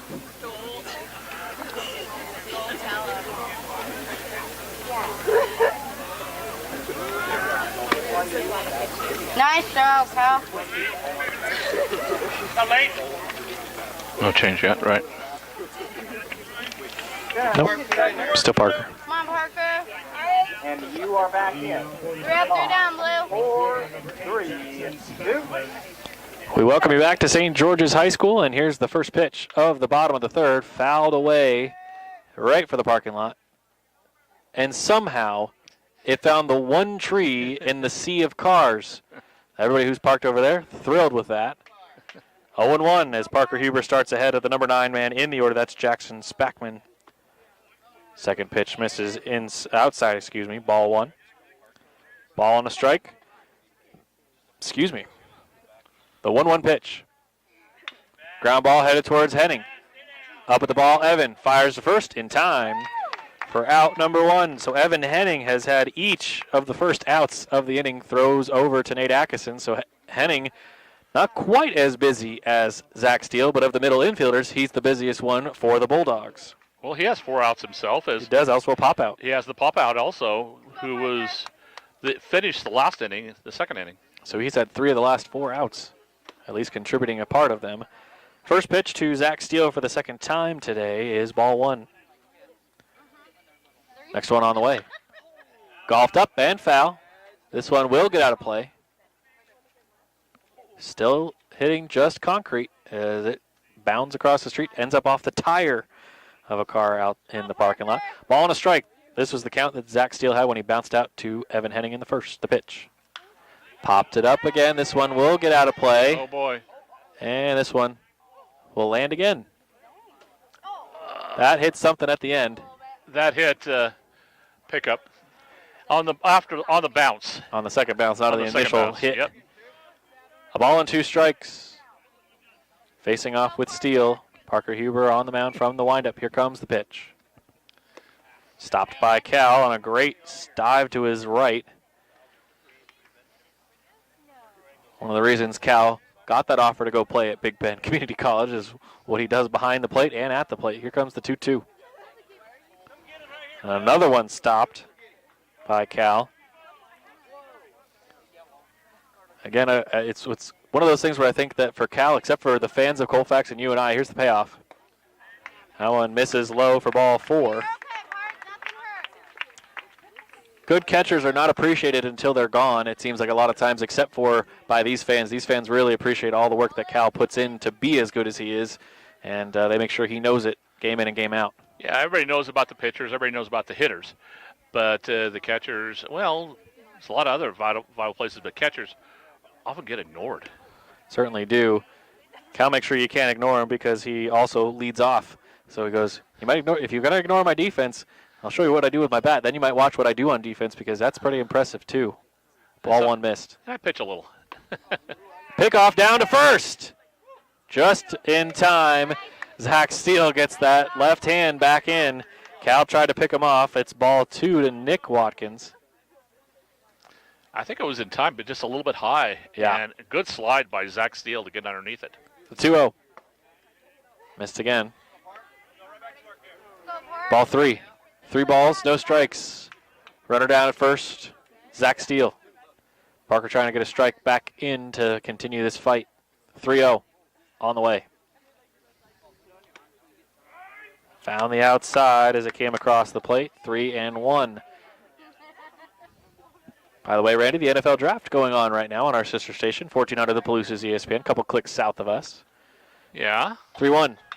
Popped up. That's out of play, and that will end up near us on the left side and does end up in the shrubbery back to our left side. Mostly just announcing that it is happening. Seahawks have not made any moves yet to get into the second round, but there is a possibility they could. Their next pick is supposed to be number 76 overall, which is in round number 3. That is scheduled to be in about, a little over an hour. Here's the pitch. Ground ball headed toward the gap. It's going to get through as the Bulldogs had a little bit of a gap between shortstop and third. Nowhere for either Apple or Gingrich to make a play, so just a solid base hit by Nick Watkins that ends up towards and to Chris Lewis out in left field. You got to watch out for the top order. These 4 batters for St. George is pretty tough. Kind of in the middle of it right now. You can see that has been the bulk of their offense. And well, the top of the order, Zach Steele and Nick Watkins are on base right now. First time they've been on base today. The first 2 times those 2 were up, they grounded out to second and third base. Here's the first pitch to Alex Watkins. Ball 1. Alex got stranded at third after being hit by a pitch, and Xander Workman's double on a strike 3 called against the final batter of the inning, which was Chris McIndoe. That's ball 2. 2 on, 1 out. Colfax leading by the score 4-0. The pitch. Golfed towards center field. It's going to get down. It's going to get in. Coming in to score. Anderson throws the ball towards the first base side of home, and it's stopped by Parker Huber as the run scores. Zach Steele in from second. Nick Watkins goes to third, and an RBI single for Alex Watkins. Puts the St. George's Dragons on the board, as is now Colfax 4, St. George's 1. Good hit there. Really, I thought maybe Alex was maybe going to get another base out of it, but that was a well-hit ball, even though Colfax did field it quickly. Karen got to it as quickly as he could. Double play ball in play with the runner at first. And Xander Workman coming to the plate. Runners are at the corners. Colfax only with 1 out so far in the inning against the Dragons. Parker from the stretch. First pitch is hammered foul off to the right side. Up and over for strike 1. You could say the Walken brothers are at the corners. That's true. I know I have a brother, and we went to a corner lots of times when we were kids. Alex, the pitcher, on at first. The catcher, Nick, on at third. The pitch. What a pitch from Parker Huber. That had movement the entire time it was coming to home. Started way inside and high and ended up low and outside, just on the outside corner. Comes right back in. Wow. 0-2. Runner down to second. No throw as Cal couldn't grip it cleanly the first time, so Alex Watkins eliminates the double play the easy way. And he gets down to second on the steal. Well, he was looking at Nick Watkins, too. He wanted to make sure that he did not come in on the steal down to second. True indeed. Nick, who was on third, comes in. The pitch is in the dirt. Cal eyeballs down to third. No movement from Nick Watkins, and so the throw down to complete the swinging strikeout is the 2-3 throw down for out number 2. So now coming to the plate, Chris McIndoe. He was out number 3 in his first time up. Called out on strikes on a 3-2 pitch to end the first inning. 4-1, Colfax leads, 2 on, tying run at the plate. Cut on and missed by Chris. Strike 1. Parker with the first breaking ball to start a batter, I think in a while, if even maybe the first time in the game so far today. The 0-1. Outside, ball 1. Like we said before, he's usually been using a lot of the fastballs that have been attacking the zone. That one, first pitch breaking ball. Here's another one. That one misses, ball 2. Your pitcher and catcher, we've talked about it a couple times, going to Big Bend Community College. You were the pitch to Gregory, the catcher, and it's caught on a swing and a miss, 2-2. So Parker got ahead 0-1, fell behind 2-1, and evens up 2 balls and 2 strikes. 2 on, 2 out, the pitch. Swing and a miss, Cal with a tag. That does it for the inning as back-to-back strikeouts ends the threat. 1 run does score, but Colfax able to get out of the inning thanks to a pair of strikeouts from Parker Huber. 4-1 Bulldogs as we go to the top of the 4th. 1450 KCLX and online at listentothegame.com. I'm here. 60, please. 60. Thank you.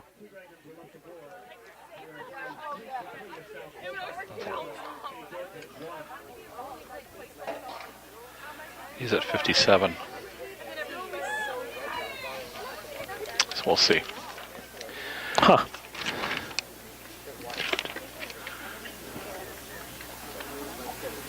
Kind of lucky. Yeah, we're starting the fourth. 30. Top of the fourth.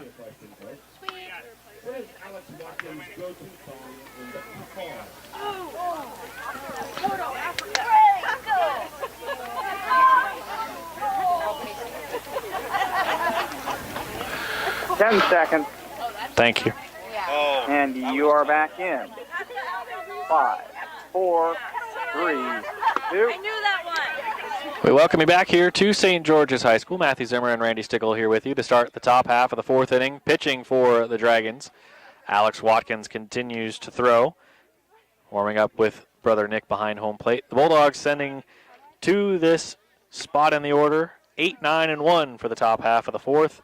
Chris Lewis, the left fielder, Lane Gingrich, your shortstop, and Cal Gregory will come up for the third time today as your leadoff man in the order. Again, 8, 9, and 1 for the Bulldogs. So Chris comes in here. Both pitchers so far after three complete innings in the mid-50s pitch count-wise. Thank you, Randy. First pitch misses low for ball one to Chris. Lewis' first and only time up so far today. Swinging strikeout in the second inning, the 1-0. Swing and a miss over the top of that one as Watkins goes breaking ball. He's used that a couple of times to get himself back even in some of these counts. 1-1. And he fires. Batted away, fouled away. Strike two. Went into the parking lot here again. Yes, it did. Most of them have been. The 1-2. And strike three call as Chris is called out on strikes for out number one. Lane Gingrich will step up now. Again, the Bulldogs line up all righties except for Nate Atkinson, so Alex Watkins has had a number of good chances. Right. Only 2 strikeouts have been against Chris Lewis, however. First pitch to Lane. Inside ball one. Lane started to get the bat set to swing it. Didn't go full ready for a check swing, but he did end up pulling the bat backwards after the ball ended up way inside. That one is high in the air towards left. Shallow left field. Zach Steele goes out. He makes the catch in shallow left center field for out number 2. Back to the top of the order. We need to quit hitting it to Zach Steele. That seems to be like a good idea. We've done that in every inning, either flown out or grounded out to Zach Steele. The majority of our outs have been in that category. The only time Zach did not record an out was in the second. Otherwise, he's had at least an out, like Randy said, since the first inning. Strike one to Cal on a breaking ball. 0-1. The pitch. Bounced in way in front of home plate and stopped by Nick for 1-1. Noah Halliburton links shading towards right center field, where he had been mostly playing out in left center field. That one's going towards left center field, and it's going to be caught out in shallow left center field again by Zach Steele. Out number 3, a 1-2-3 inning for Alex Watkins. That brings us to the bottom of the fourth. The Bulldogs will face off with 6, 7, and 8, led off by Ben Clark. When we come back here on 1450 KCLX and online at listentothegame.com.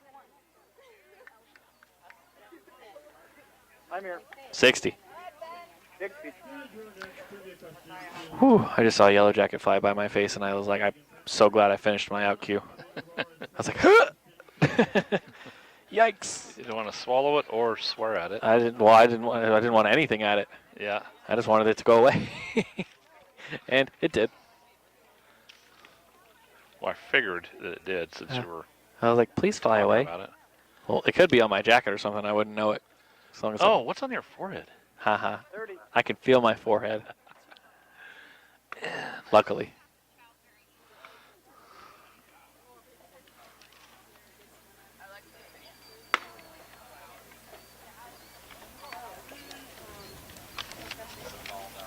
Ten seconds. Perfect. And you're back in 5, 4, 3, 2. We welcome you back here to St. George's High School. Matthew Zimmer and Randy Stickle here with you as the Bulldogs have retaken the field and getting themselves all warmed up. As Cal Gregory just getting his gear back on in time to perform the final warm-up pitch with Parker Huber. Of course, with Cal being the third batter to the plate and with already 2 outs, it's always tough as the catcher, because then if you are the third out, got to hustle yourself back into the dugout, put all your gear back on, and then hustle back out to help your pitcher warm up. Luckily for the Bulldogs, they've got a couple of backup catchers that can come in and help warm up the pitcher while Cal puts his gear back on if that is necessary. And Eric Atkinson does a great job for the Bulldogs. He does it probably about 80% of the time, 80-90% of the time. Parker will face off with Ben Clark. First pitch. Inside for ball 1. Designated hitter Ben Clark, he swung at the first pitch he saw in the second and grounded out to Evan Henning. 2 pitches inside to start off this at bat as Clark more than willing to let the bat sit on his shoulder to take 2 balls and no strikes. He hasn't moved the bat, and he just keeps leaning backwards. There you go. Ben ends up with a strike on the outside corner after Parker got him inside a couple of times. Clark kind of came off the plate. Now the 2-1. Just missed it high. Ball 3. Close. 3 balls and a strike. The ball got away from Parker as it was thrown back by Cal. Help from Lane Gingrich gets it back to him. Colfax 4, St. George's 1 through 3.5 innings. Ball 4. Inside to Ben. After back-to-back strikeouts to end the third, a 5-pitch walk from Parker Huber brings up Ethan Johnson, the right fielder, with a runner on first. Johnson, your second of 3 due up in the inning. Also, Charlie Darnall will be the third man due up. From the stretch, the pitch. Cut on, miss for strike 1. Parker has had a strikeout in each inning.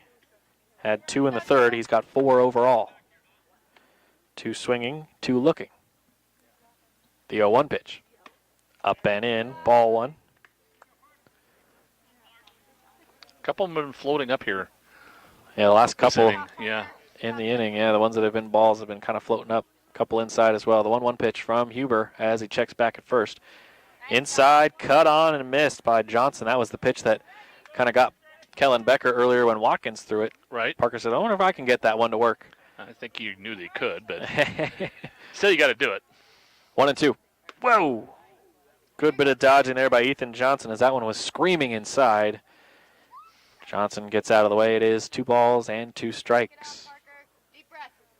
Comes the pitch from the stretch. Cut on a miss, and another strikeout of Ethan Johnson is out number 1. Here in the 4th. Bottom half of the inning, Bulldogs lead 4-1.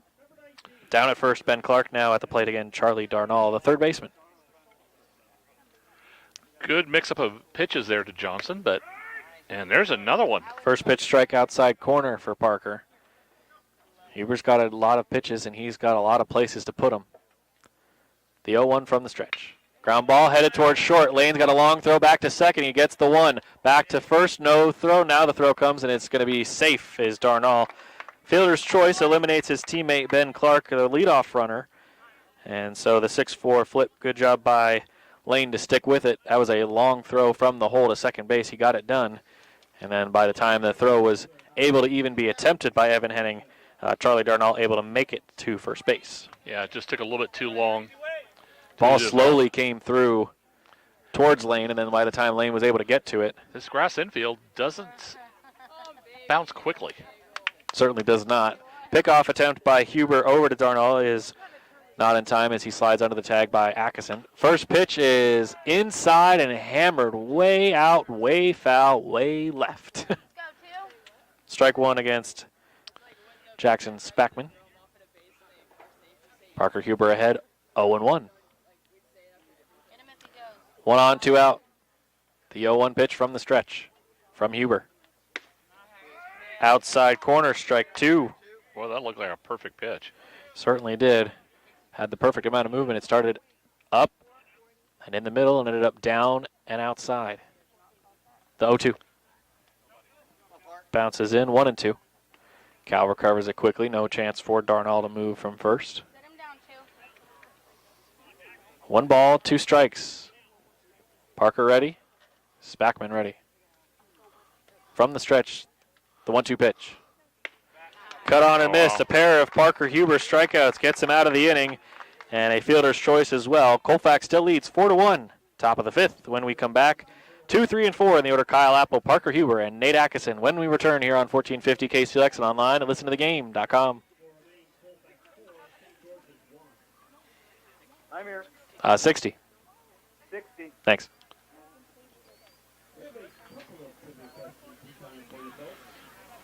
I don't know Bob's trivia so good. They're about the players. I know. That was sarcasm. Okay, good. You think? Zach is going to pitch.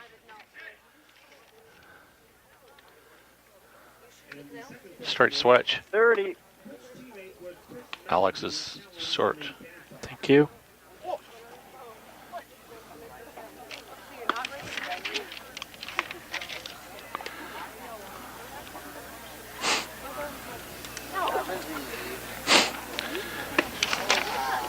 Ten seconds. Thanks. And you are back in 5, 4, 3, 2. We welcome you back to St. George's High School. Matthew Zimmer and Randy Stickle here with you as the Bulldogs and the Dragons go head-to-head in baseball action. It's the top half of the 5th inning. Kyle Apple, Parker Huber, and Nate Atkinson are your 3 due up for Colfax, and we have a pitching change. After 4 innings of work and 4 runs given up, it is going to be Zach Steele coming in to pitch from shortstop for Alex Watkins. And Alex Watkins, very easy for you. They're just going to switch straight up positions. Zach Steele goes to the mound, and Alex Watkins goes to shortstop. And Brother Nick still completes the throw to Alex as they do the one final throw down warm-up pitch down to second base. Alex is the one to make the catch, and so we will start the top half of the 5th inning. Colfax leading 4-1. They'll try to add to their lead as Kyle Apple will lead things off from the numbers 2 spot in the order again. 2, 3, and 4. Apple, Huber, and Atkinson.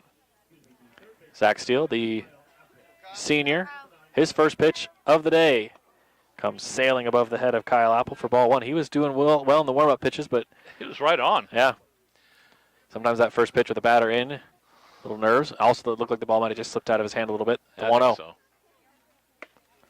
That's a much better pitch right on the outside corner where Parker has been dotting the I. And Zach joins him there. 1-1. Yeah, I don't think as a senior he was nervous. No. I think it was just a Just got. unique. Did he go? He did not. 2 balls and a strike. Kyle checked his swing in time, says our home plate umpire. 2-1. Steele ready from the wind of the pitch. Outside ball 3. Kyle's popped out and reached on a single. Got to second on that single after the ball got away from second base, and he was scored on the 2-run home run from Parker Huber. Popped up, out of play, strike 2. Full count. 3 balls and 2 strikes. Kyle, the first batter of the inning in the 5th. Steele from the windup, the pitch. Ball 4. Parker comes to the plate with the same bat that Kyle had. They do that a lot, Randy, where Parker will warm up with 1 bat, and then after it gets flipped back to the dugout, Parker will use it himself at the plate as well. So the leadoff batters for the last 2 times for Colfax and St. George's have both got on a walk. First pitch, a strike at the bottom of the knees from Steele to Huber. Parker has reached and been stuck at third. And then, of course, his blast over the left field fence that is much taller than almost anywhere we've been this season. The only comparable place would probably be Washington State University, but that one is much farther away. This wall is closer, but I also think this wall might be higher, Randy. I think it is higher, but not astronomically higher. Astronomically, but it certainly isn't as far out. 0-1 for Huber as they tried to pick off Kyle at first. Here's the pitch. Ball gets away. Kyle's going to have a chance to get to second. He will as the ball meandered off of the left knee pad, the right knee pad of Nick Watkins, and that one bounded for the left dugout. Right. And it ended up halfway between between the plate and the dugout. So Watkins able to recover it. Kyle gets down to second. That pitch is hammered on the ground, taken by Watkins. He throws out Huber. So despite not being at shortstop anymore, Zach Steele's position still getting a ton of work, as that is out number one as Huber is retired. Kyle Apple, really, because shortstop handled the ball, did not have an opportunity to go down to third. Kyle started the show like he might go after the throw was made, but just waited long enough. That one swung on, high pop on the first pitch from Nate. Headed towards second base, and he lost it. It's going to drop. Kyle's going to take off for third, and he's got enough speed to easily get there, and the ball handled by Ethan Johnson. It's going to be Kyle into third. That one is a hit by Nate. A bloop single that really did bloop in there. It started off to the right side, right towards second base, and then when McIndoe looked up for it, just lost it. It just lost it. That doesn't happen. We haven't seen that very much.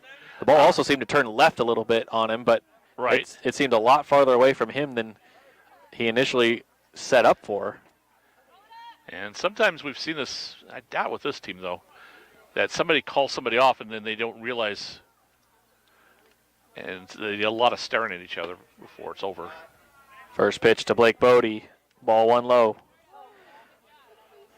Bodie reached on an RBI double in the third, scored a run, and he also grounded out back in the first to third baseman over there, Darnall. 4-1 Bulldogs trying to add a lead with runners at the corners and one out. Pitch to Bodie is down low and away again, ball two. The runners at the corners, Apple at third, Atkinson at first. Bodie at the plate. The pitch, the 2-0 on the way. Blake hammers this one foul, headed for the parking lot. And thanks to the youngsters out of there protecting the cars, well done. On the first bounce, wow. One bounce in the glove, in the hands I should say, barehanded out there. 2 balls and a strike. It must have come a little bit because they were shaking their hands afterwards like going, yep. That stung more than I thought. That's the one thing is that's why a lot of times I try not to judge people when they go barehanded and then afterwards they're kind of shaking their hand off because, I mean, especially some of these shots, they could be coming off really hard and with a lot of speed. 3-1 to Bodie. Steal from the stretch. Bodie popped it up, got out of play. And it is strike 2, full count. So an RBI double where Blake was stranded. And his ground out to third. Blake trying to get on again. Trying to go back-to-back at-bats with a on-base pitch. Ball 4. Bodie works a walk on a full count. Runners everywhere. The bases are loaded for Kieran Anderson. Kieran had a couple of shots that almost left the ballpark a couple of times in the last couple of games, so we know Kieran's got the pop. Well, we've always known he's had power last year and this year. He's got great power. Just needs to get it away from the gloves. As he's popped out twice today, shortstop and shortstop. Strike 1 to Kieran as he did commit on the swing. He's been retired by the 2 middle infielders, like Randy mentioned, on pop-outs to second and to short. Kieran at the plate for the 3rd time today. The pitch from Steele. Strike 2 on the outside. A little high in the zone. Perfect spot by Steele. As we've seen most of the pitchers go for the bottom of the zone, Zach would hit the top right there. The 0-2 pitch. That one running away. Tried to get Kieran to chase it with an 0-2 count. Kieran with a good stare down of that pitch. Misses outside. A ball and 2 strikes. Apple, Atkinson, and Bodie. 3rd, 2nd, and 1st. The base is loaded. Kieran with a swing and a high pop. This one headed toward left center field. It's going to drop. Halliburton Link backing up the left fielder, and it's just going to plate 1. But it is an RBI single for Kieran Anderson as run number 5 comes across in the form of Kyle Apple. So everybody moves forward. Apple comes in. Atkinson goes to 3rd. Bodie down at 2nd. And then Kieran with a nice hit goes on first base for Kellen Becker, the DH. Kellen Becker, the designated hitter, would like nothing more than to live up to that title, DH. First pitch to Kellen. Outside, top of the zone, strike one. Yeah. Becker reached on an error and grounded out. And his first 2 times today, the 0-1. Kellen grounds towards second. Up with the ball. Flip to second. It's going to be dropped. Safe. Hackison is safe as well. It was a throw backhanded by McIndoe.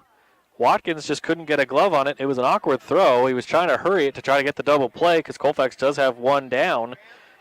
Doesn't matter, though. The Bulldogs score a run. Everybody moves up. So the fielder's choice for Kellen gets him an RBI and puts him at first. Anderson to second. Bodie advancing to third here. Now standing at the plate. It's going to be Cameron Hyatt. Cam taking the place of Chris Lewis in the order. Cam takes strike one. Bases loaded, 1 out. The pitch to Cam. Ball 1. 1-1. Hyatt at the plate. A ball and a strike from Steele, the pitch. Stopped by Watkins. Great stop there by Nick. Like Randy mentioned earlier in the game, in case you're just joining us, not a big backstop back here, but that would have probably hit off of the fence a little weird. 2-1. Ball 3 by Zach. Good leave by Hyatt. I don't know how he laid off of that one. I don't either. 3-1, bases loaded, the pitch. Nowhere to put him. Strike 2. Steele fights back to even fill the count. 3 balls, 2 strikes. Bases loaded, 1 out. And strike 3 called. Hyatt goes down looking. Tough pitch, but a perfect spot by Zach Steele at the bottom of the zone. Yep. Not phased by the bases loaded. Here comes Lane Gingrich as Steele fires in. Strike 1 on the outside corner. Tough day for the 8th batter in the order. All 3 strikeouts for Colfax on the offensive side have come at that spot. The 0-1 just missed. A little bit low, 1-1. You can always tell how close they are by one group of fans going, oh! Lane on a swing and a drive. This one into center field. Halbert and Link on a jump and a catch. Noah had it pegged, and he makes the catch. Run 5 and run 6 have scored for the Bulldogs in the inning. That's it for the top half of the 5th. 6-1 Bulldogs. We'll come back on the other side of the break with the top of the order for the Dragons here on 1450 KCLX and online at listentothegame.com.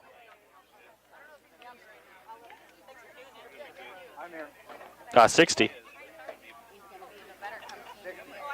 Thanks. Yeah, right here.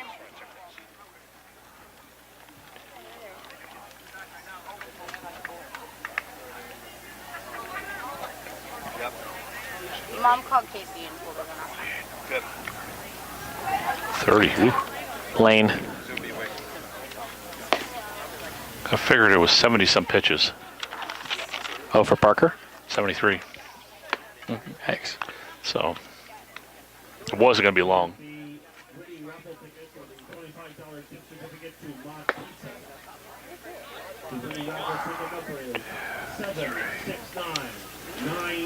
Whoever has that winning raffle ticket number has won the $25 certificate to Mod Pizza. Let's see here. You are back in 5, 4, 3, 2.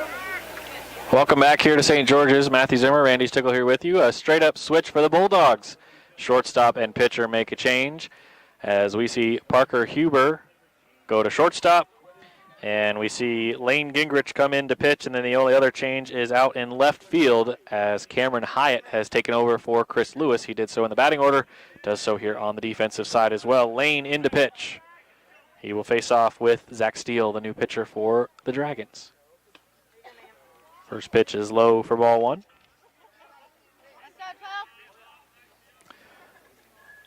So 4 innings of work for Parker, 1 run given up. Second pitch from Lane misses, 2-0. Zach Steele, the only run to score for the Dragons. He did so by getting on with a walk on a full count in the last inning, the pitch. Fouled away. Excuse me, not the last inning, but the last inning he was at, which was in the 3rd. 2 balls and a strike as that one fouled away is Nick Watkins. comes to retrieve. Lane back on the bump, ready to go. 2 balls and a strike. From the windup, here comes the pitch. 3 inside, ball 3. 3-1. 3 balls and a strike. Here comes the pitch. Hit on the button, and it's gobbled up by Parker, and he decides not to throw it. He was not going to be set. He was going to have to throw it from basically third base, where Kyle Apple made a dive at it, couldn't make a play, and then Parker decides with a no throw, so a single for Zach Steele. Kind of an awkward here again bounce. Kyle made an attempt at it. I think he might even deflected it just a tiny bit, making it that much harder for Parker to get a good throw down to first. So Lane will go from the stretch to face Nick Watkins. Strike 1. Nick got a base hit in the third. He got stuck at third among that 1-run inning for the Dragons. Colfax leading here 6-1 after their 2-run fifth. The 0-1. Hit on a button. That one off the barrel of the bat out to Kieran Anderson in right center field. Back-to-back base hits for Nick. After Watkins went first pitch swing in the first inning to ground out to Apple, he has had back-to-back base knocks, Randy. Exactly, and now we're up to Alex Watkins again, and then Xander Workman after him. So here again, this is the offensive part of the order for the Dragons. So the shortstop, after being the starting pitcher, Alex Watkins now at the plate, facing off with the starting shortstop and now relief pitcher for the Bulldogs and Lane Gingrich. Here's the pitch. Strike 1 on the outside. Alex has been on base both times he's been to the plate, hit by a pitch and a base hit. He had a stolen base in the third. He also has an RBI, the only run that scored thanks to his base knock. The pitch. Low for ball 1.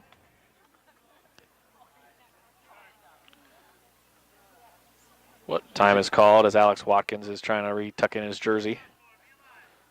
Count 1 ball and 1 strike. Lane leans in, gets the sign from the stretch, the 1-1.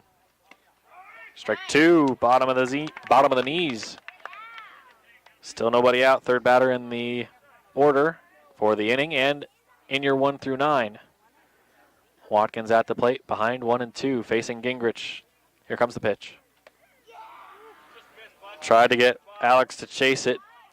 He thought about it, but did not fully commit to the swing. 2-2. Just inches more out than that last pitch, which was perfect. Here's the 2-2. Grounded towards Kyle Apple. Tags the bag at third. Fires to first. Got it in time for a double play. Did not have any chance at a triple play opportunity because the running of Nick Watkins easily got him to second.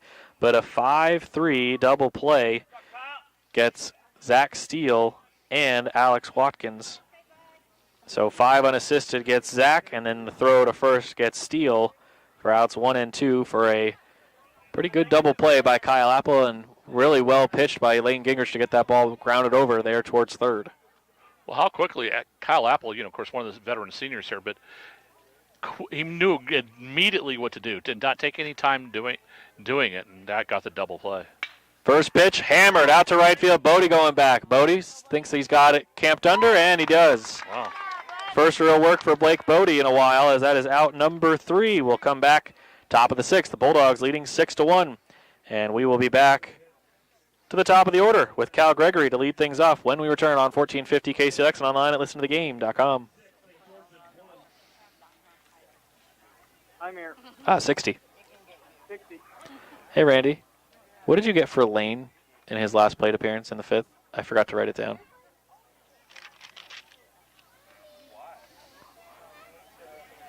Center field. Thank you. That's right. Noah. That's right. I was so concerned I was going to make a comment on that. I was so concerned about going to break that I forgot to write it down. Yeah, I was going to make a comment on that, but we started quick. Yeah. I was going to go, here's the guy that seems to do all the right things. Does everything against Colfax basketball, and now he's doing it against baseball with the bases loaded. He ran in. He's not the tallest guy. He ran in and then makes a leap up to catch it. I mean, on a well-hit ball. But how's it going? 10 seconds. Thank you. And you are back in 5, 4, 3, 2. We welcome you back here to St. George's High School. Matthew Zimmer and Randy Stickle here with you as the Colfax Bulldogs wrap up their regular season before district action on Tuesday. They'll take on, right again here, the St. George's Dragons. Bulldogs leading things by the score of 6-1.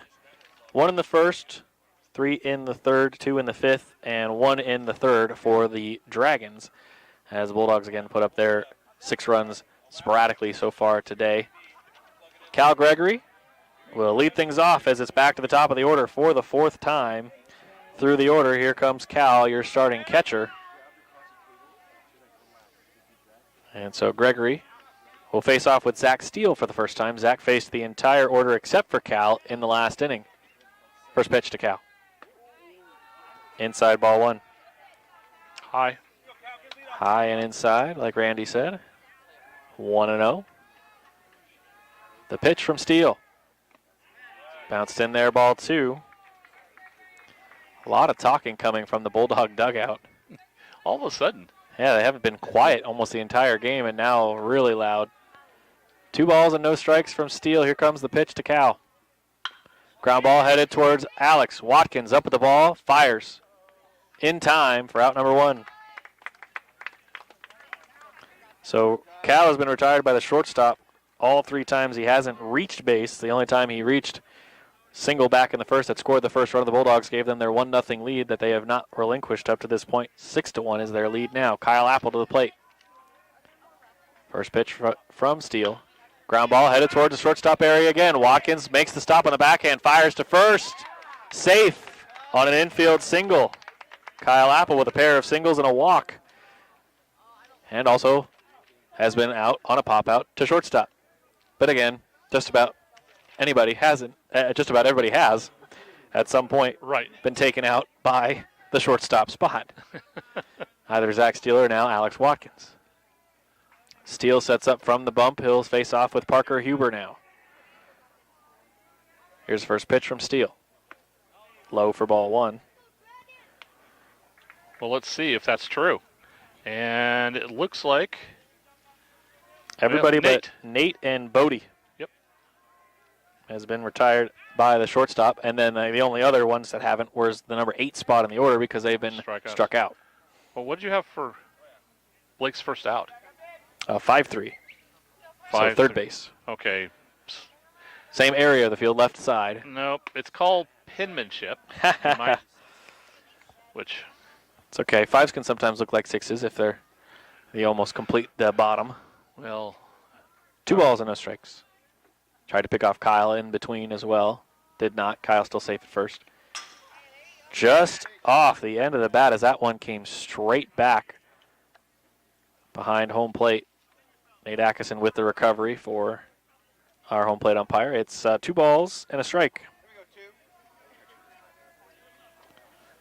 Setting up Steele from the stretch. Long look in to Nick Watkins, a pickoff to first. Kyle was already basically making his move back to first. He saw where that was coming from.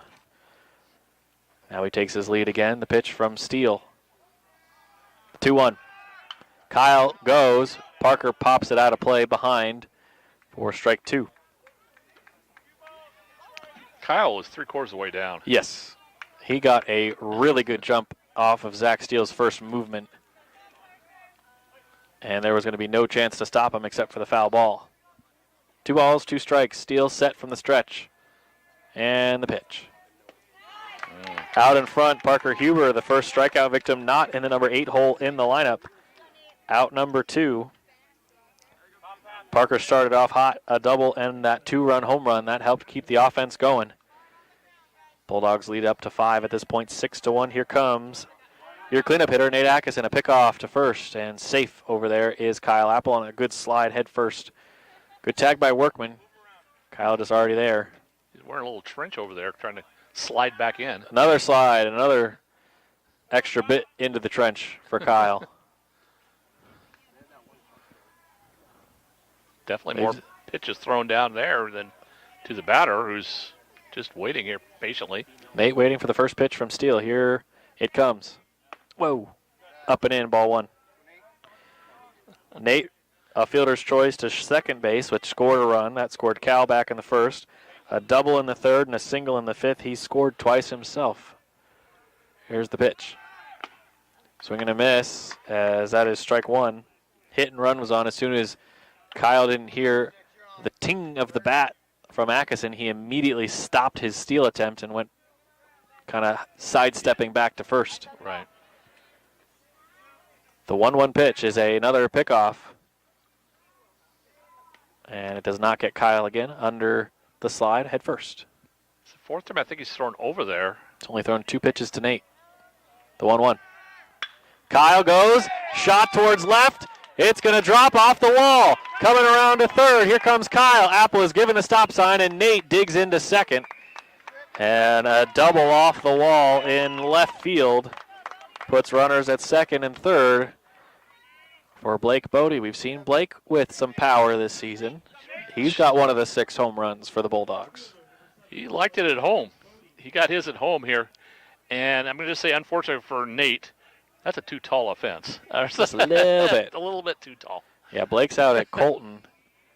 Or Colton, rather. Bodie's home run way over the small fence out in Colton.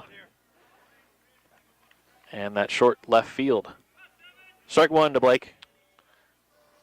2 on, 2 out. Here's the 0-1. Just missed it, ball one. Bodie's reached on a walk and a double. Scored a run on the double. On a run batted in. Blake has been stranded at second and third so far today. The 1-1. Ooh. Blake nearly wore that one. Ball 2. Atkinson at second, Apple at third. Blake rubs some dirt on his hands, gets the bat back gripped. 2-1.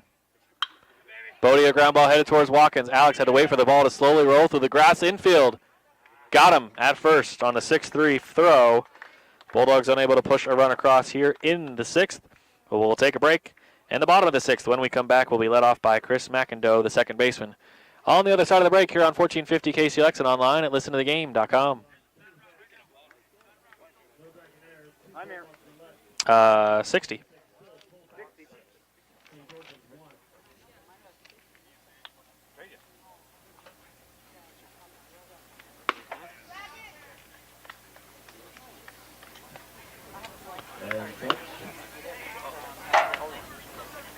What is the weirdest thing Coach Steele has ever eaten?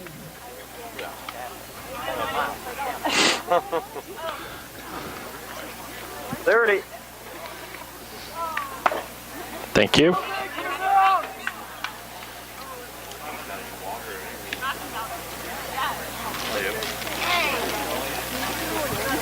And who is the unofficial mascot for Dragon Baseball? 10 seconds.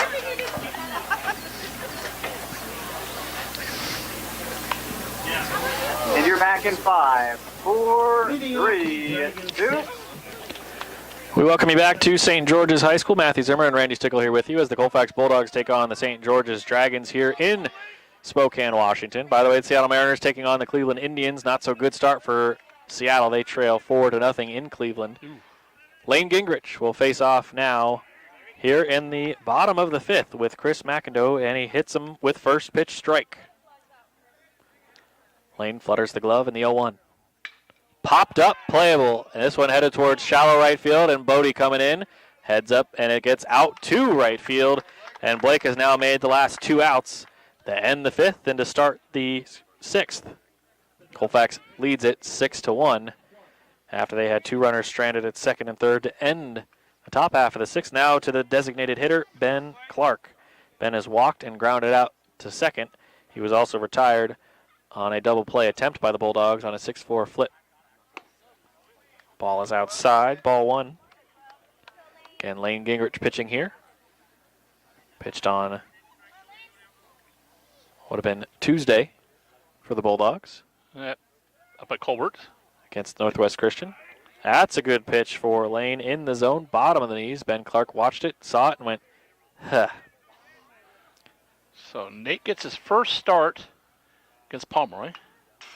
Yeah, Lane did a great job against Pomeroy. Now he's in the major part of the rotation. Certainly is, and he's certainly earned that spot. And as just a freshman, again, continues to show that this Colfax baseball team is not just a team, but a program that has been built and continues to build through the ranks. The 1-2 pitch from Lane. Swing and a miss on a breaking ball, as that's the first strikeout for Clark. It is also the first strikeout for Lane in his inning and 2/3. Strikeout number 1, out number 2 here in the 6th. Coming to the plate now will be Ethan Johnson. First pitch strike to him. Ethan has had a really, probably annoying day for him. 2 strikeouts as he's 0-2, and Right. 2-2 would have been his 2 strikeouts.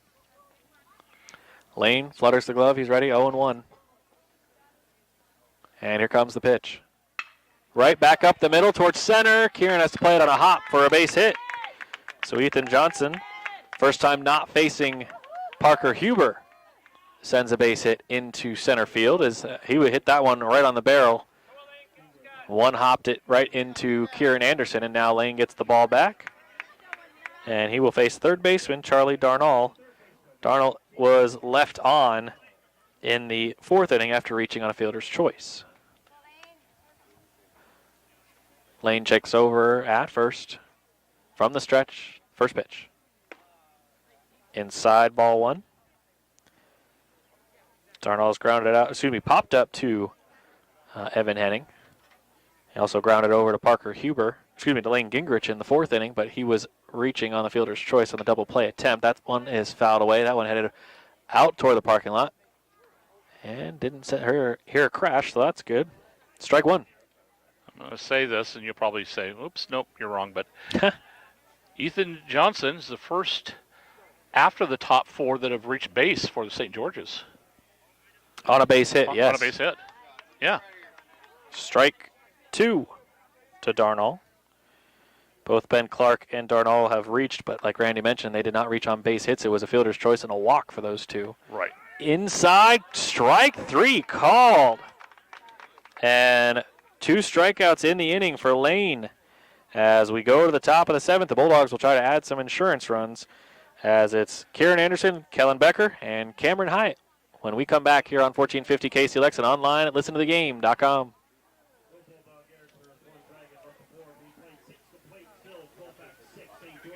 I'm here. 60. 60.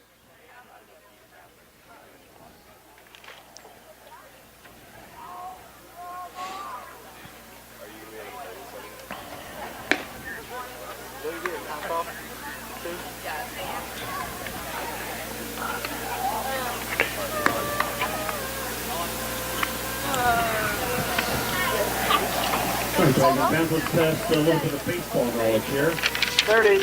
What does the term can of corn mean? Yep.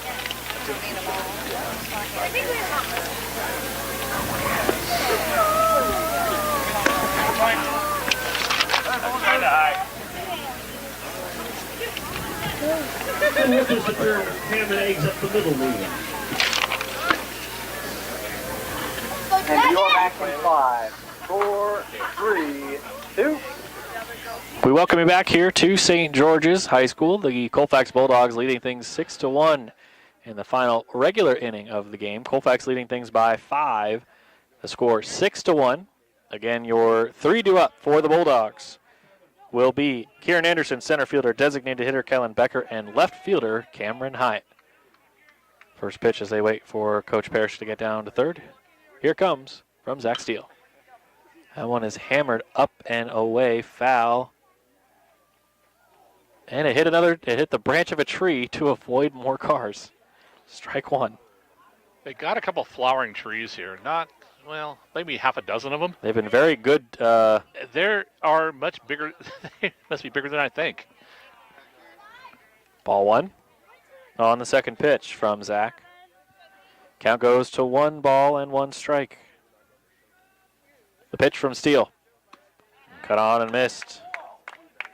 Big hack by Kieran. A ball and 2 strikes. Steele ready from the windup. Here comes the 1-2 pitch. Ground ball. Foul. Got a piece of it to keep himself alive. Again, 1 ball and 2 strikes your count for Kieran Anderson.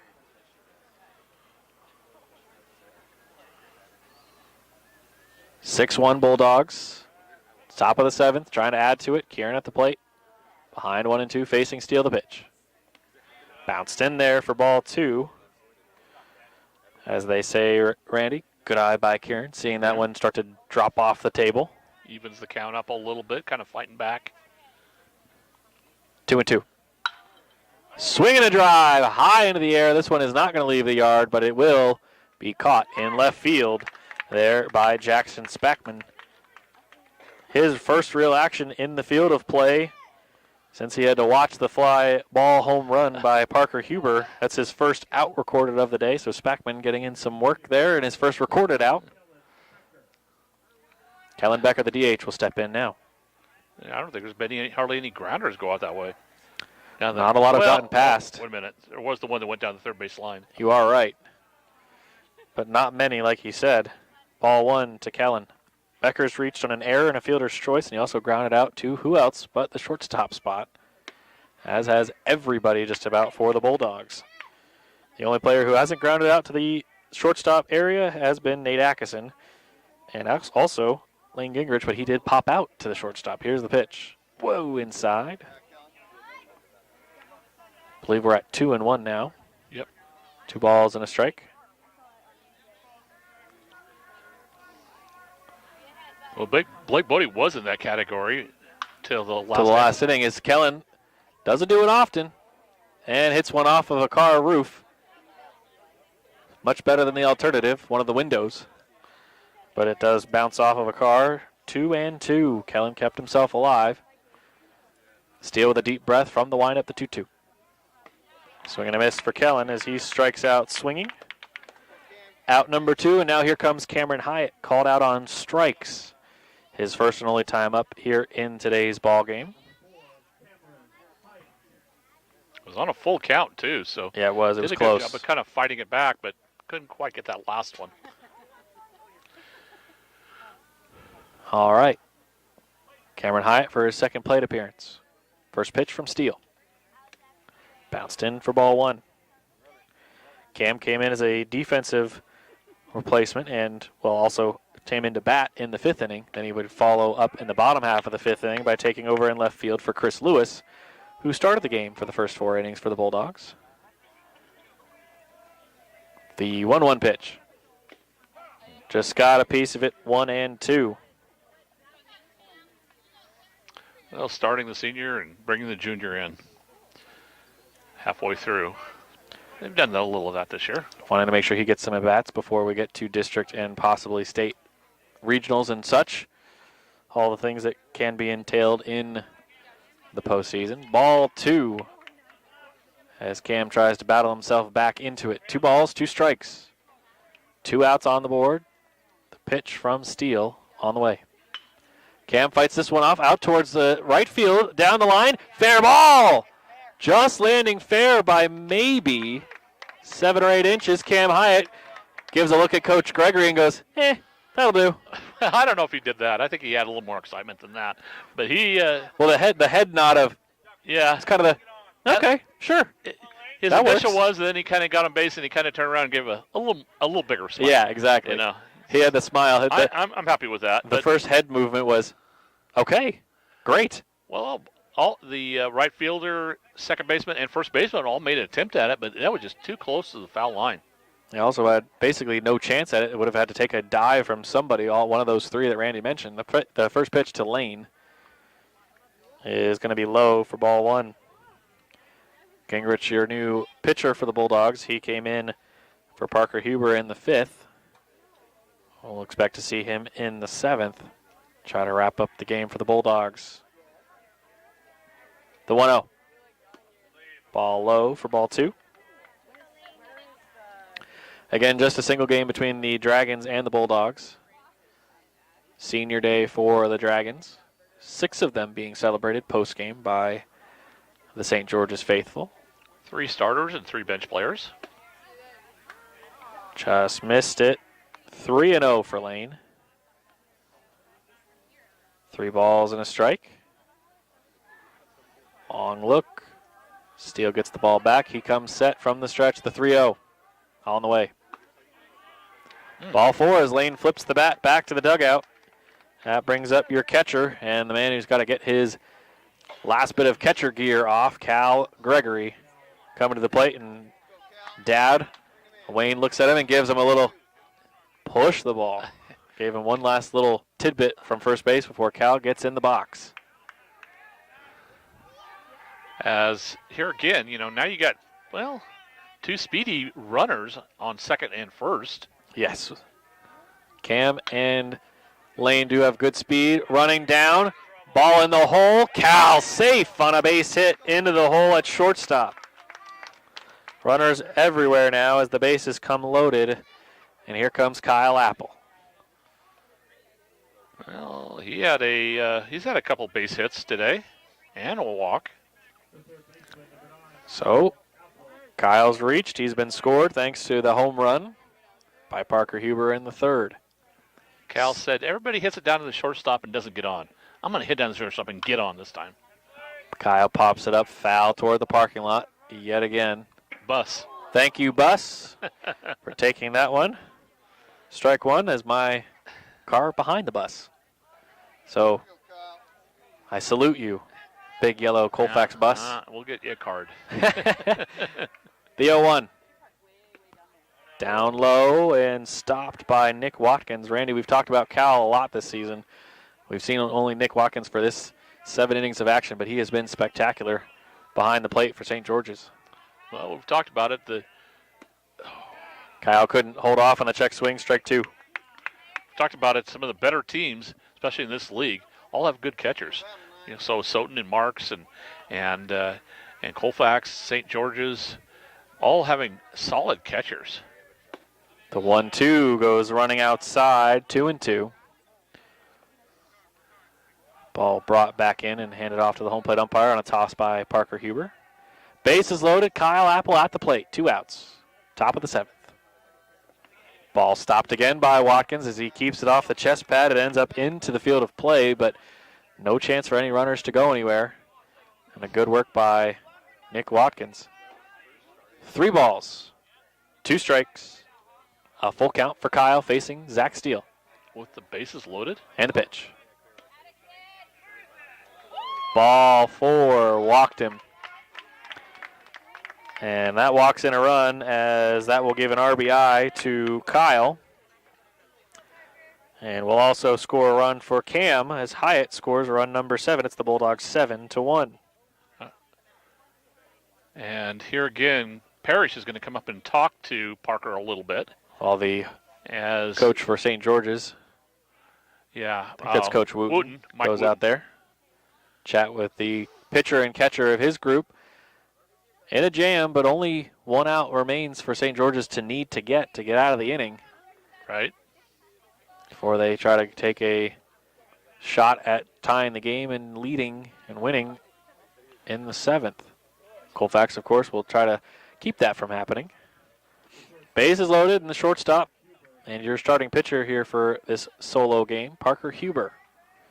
Zach Steele will pitch to him with the bases loaded. The first pitch to Parker is on the way. First pitch strike on the inside corner. A well-placed strike as Parker had to wait for it, watch it, and then it finally ended up at the knees inside. It's a tough one to decide on. The 0-1.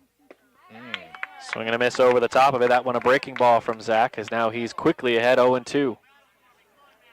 Bases loaded. Huber at the plate. Steele from the windup and the pitch. Stopped, smothered by Watkins as he takes another one off the chest pad. 1-2. On the bases for the Bulldogs. Gingrich at third. You've got Gregory at second and Apple at first. Here comes the pitch from Steele. Got a piece of it. Kept himself alive as that one was going to be on the outside corner. Atkinson racing in to get the ball. Hands it off and goes back to the on-deck circle. A ball and 2 strikes. Parker trying to avoid a second straight strikeout. The pitch from Steele. Got it off on a foul off again. Right off the backstop behind to the right side. 1-2. Stays the count. This will be the 6th pitch thrown to Parker. And the pitch. Smacked. Caught on a low line drive by the shortstop. as that will record the final out of the 7th. And when we come back, we'll have the bottom half of the 7th inning. Number 9 in the order, Jackson Spackman, will lead things off when we return here on 1450 KCLX and online at listentothegame.com. I'm here. 60. 60. Did we hit them all? Yeah, like an hour ago. That's what I thought. Really? You're still there? That's not funny. It's a little funny. It's funny.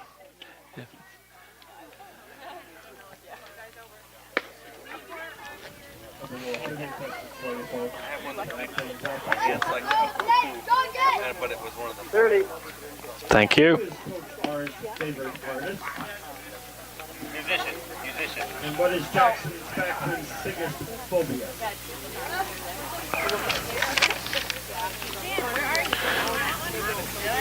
Not seeing anything new out there. Oh. And you are back in 5, 4, 3, 2. We welcome you back here to St. George's High School. Matthew Zimmer and Randy Stickle here with you as Lane Gingrich will try to wrap up his 3rd inning of relief. Came in the 5th, pitched through the 5th and 6th, and now will pitch the 7th inning. He will face off with Jackson Spackman, Zach Steele, and Nick Watkins as the 3 batters due up in the inning. Everybody else staying the same for the Bulldog defense. So Atkinson at first, Gregory behind home plate, Henning still at second, Parker Huber at short, Kyle Apple at third, out in left Cameron Hyatt, Kieran Anderson in center, and Blake Bodie out in right field. First time for Spackman facing off with Lane. First pitch. Low and away. Ball 1. Spackman's last time up was in the 4th inning, the last batter to face Parker Huber. He struck out. The 1-0. Puts the ball down. It hits Spackman on the shin on his way out of the box, so foul ball. As it did bounce foul, and then after Spackman hit it, it ended up in fair territory. Good, quick call from the home plate umpire. Yeah, good eyes there, but also, quick reaction by Spackman. 1-1. Popped up. Out of play. 1-2. Spackman grounded out to Henning. Struck out by Parker. Back-to-back innings in the 3rd and 4th innings. At the plate, the number 9 hitter ready for the 1-2 pitch on the way. Ground ball headed towards first. Going to stay fair. Nate with the grab and the tag of first and a 3 unassisted for out number 1. Can't believe that ball stayed fair that whole time. Neither can I. Roll parallel to it. As out number 1 is recorded. Here comes the top of the order. As Randy's mentioned a couple of times today, it's been a tough top of the order for the Bulldogs to face off with since the 1st inning. Zach Steele and Nick Watkins have each reached the last 2 times up. Ground ball headed toward the left side, through the hole, and yet again they keep it going. Steele 3 for 3 in his last 3 plate appearances. He's scored once, been tagged out at third, and we'll see what happens this time now that he's on at first. Nick Watkins, the first of the 2, as on deck is Alex. First pitch from Gingrich to Nick Watkins. Fouled it away. Strike 1 off of one of the fence poles holding up the backstop fence. Bounced close back to Cal, so Cal just threw it right back to Lane. No balls and a strike. Gingrich comes set from the stretch. Here's the pitch. Outside, ball 1. Nick grounded out to third, and then he's got back-to-back base hits. He's been stranded at second and third. Pitch from Gingrich from the stretch is a pickoff. Good catch by Nate. Low at the knees. No slide by Steele. Zach not very far off the bag. He doesn't want to risk it with 1 out already. Here's the pitch. Right on the inside. Strike 2. 1-2 now the count. Gingrich with a look over at first. Comes set from the stretch. 1 ball and 2 strikes. Here comes the pitch. Low and bouncing for ball 2. Count comes even. 2 balls, 2 strikes. Lane set. Watkins ready. Grounds it towards third. Kyle to second. To Henning. And the ball pops out of the glove of Henning, so he is safe. So E4 allows Watkins to reach and steal, gets to second. Fielder's choice.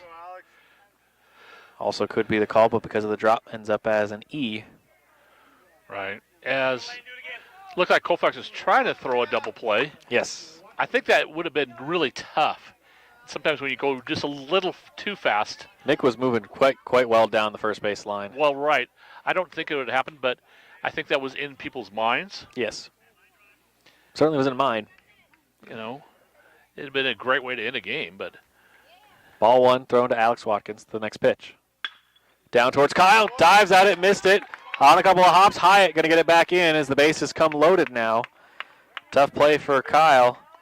And a base hit, an error, and a base hit loads him up for Lane to face off with the cleanup hitter, Xander Workman. This is a classic cleanup hitter, too. I mean, big power, Big good guy, bat. Yeah. big power. You know, the whole thing, you know, I mean. Great first baseman. Yeah. He already hit it a long ways down in the first inning, as it was a ground rule double, I believe it was. First pitch. Outside for ball 1, nowhere to put him, so Randy, you are right. It was a ground rule double for Xander back in the first. Here's the pitch. Strike 1 at the bottom of the zone at the knees. Xander got that double and then struck out and flew out to Blake Bodie. The pitch. Popped up. Out of play. Strike 2. 1-2. A ball and 2 strikes. Defense playing straight up for the Bulldogs. Atkinson on the line at first. Apple playing a little bit deep at third. The 1-2. Stayed low. Xander watched it the whole time, leaned in to make sure, just in case, if he needed to just get the bat to it at the last second. I think he was just making sure. What they said, follow the ball, get your eyes on it. He almost 2-2. Pokes it foul. Xander doing his job to keep himself alive. Really did a good job there, Randy, to get the bat to the ball, and by any means necessary. So it's kind of a tough one to hit because Yeah. it was on the low side anyway, so had to be pretty versatile with the bat. 2-2. Ball outside and low. Stopped by Cal. Base is loaded. Lane trying to get his second out of the inning. 3-2. Payoff pitch. Another one fouled into the screen. And the fence behind home plate on the right side. So it's the 7th inning, 1 out, bases loaded, and Workman has had, this will be his 8th pitch thrown to him. Wow. Just to extend the fun. 3 balls, 2 strikes. A payoff pitch from Lane. Fouled it off again. Out of play. Xander battling here with Lane. Did you say that was the 8th that he had had, so that was number 9 just now? Okay, just a second here. 3-2, the payoff. This will be the 9th. 9th pitch is in the dirt for ball 4, and that walks in a run number 2. So that brings a run in. And Lane and Cal will have a chat. a good time for the senior to go out there and talk to his freshman pitcher. And, well, you know, Parker goes, you know, I can become part of this. We have a lot of pitching experience. And Yes, they do. Between the two of them, Parker and Cal both pitched in the championship game for the Bulldogs a year ago. yeah,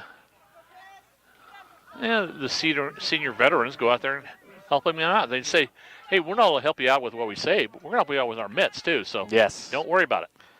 We got your back is what they got going out there for the Bulldogs. Ball 1 inside to second baseman Chris McIndoe. Bases loaded. Colfax 7-2 lead. 1 out in the bottom of the 7th inning. Oh, and it hit him. That just got away. And that's ball. That's going to score run number 3 for St. George's, hit by a pitch. Scott Parrish wants to have a chat. Wants to make a change. Kyle? We'll see. There's a lot of movement from the infield. At least the infield's going to have a chat. There may not be a change. Well, maybe there's not going to. Yeah. It's just Kyle was the last one to get there, and I thought he was pointing at him maybe to. Bulldogs facing a bases loaded. Tying run coming to the plate. You got the runners on second and third down at third base talking to their head coach. Runner at first talking to the first base coach. The whole infield in, and nope. No change. We're going to keep with this and everybody refocus and get back on the same page. Lane given a chance to rewind, relax, refocus. The freshman gets back on the bump. He'll face the designated hitter, Ben Clark. From the windup, here comes Lane. The first pitch to Clark. On the ground, headed towards Parker. Huber up with the ball. No chance to play at second, so he will get the lead off at first. So a 6-3 throwdown is out number 2. The run does score, so it's run number 4 on the board. Workman to third, and McIndoe to second. RBI fielder's choice for Ben Clark. 7-4 Bulldogs, the tying run back at the plate once again. In the form of Ethan Johnson. So the Bulldogs get exactly what they wanted, a ground ball. Speed of the Dragons gets them safe at second and third. Parker able to make a nice throw over to Nate Atkinson, the first pitch. Ball 1. Ethan Johnson, a base hit, his last time up. Got stranded at first base. The 1-0. Strike one. A ball and a strike. Bodie and Nate communicating between first and right field. The 1-1. On the way. Strike 2 on the outside corner. Lane fighting back. 1 ball, 2 strikes. Workman at third. McIndoe at second. Colfax leading by 3. Tying run at the plate. The 1-2 pitch. Tried to get him to chase it. Ball 2. 2 balls, 2 strikes.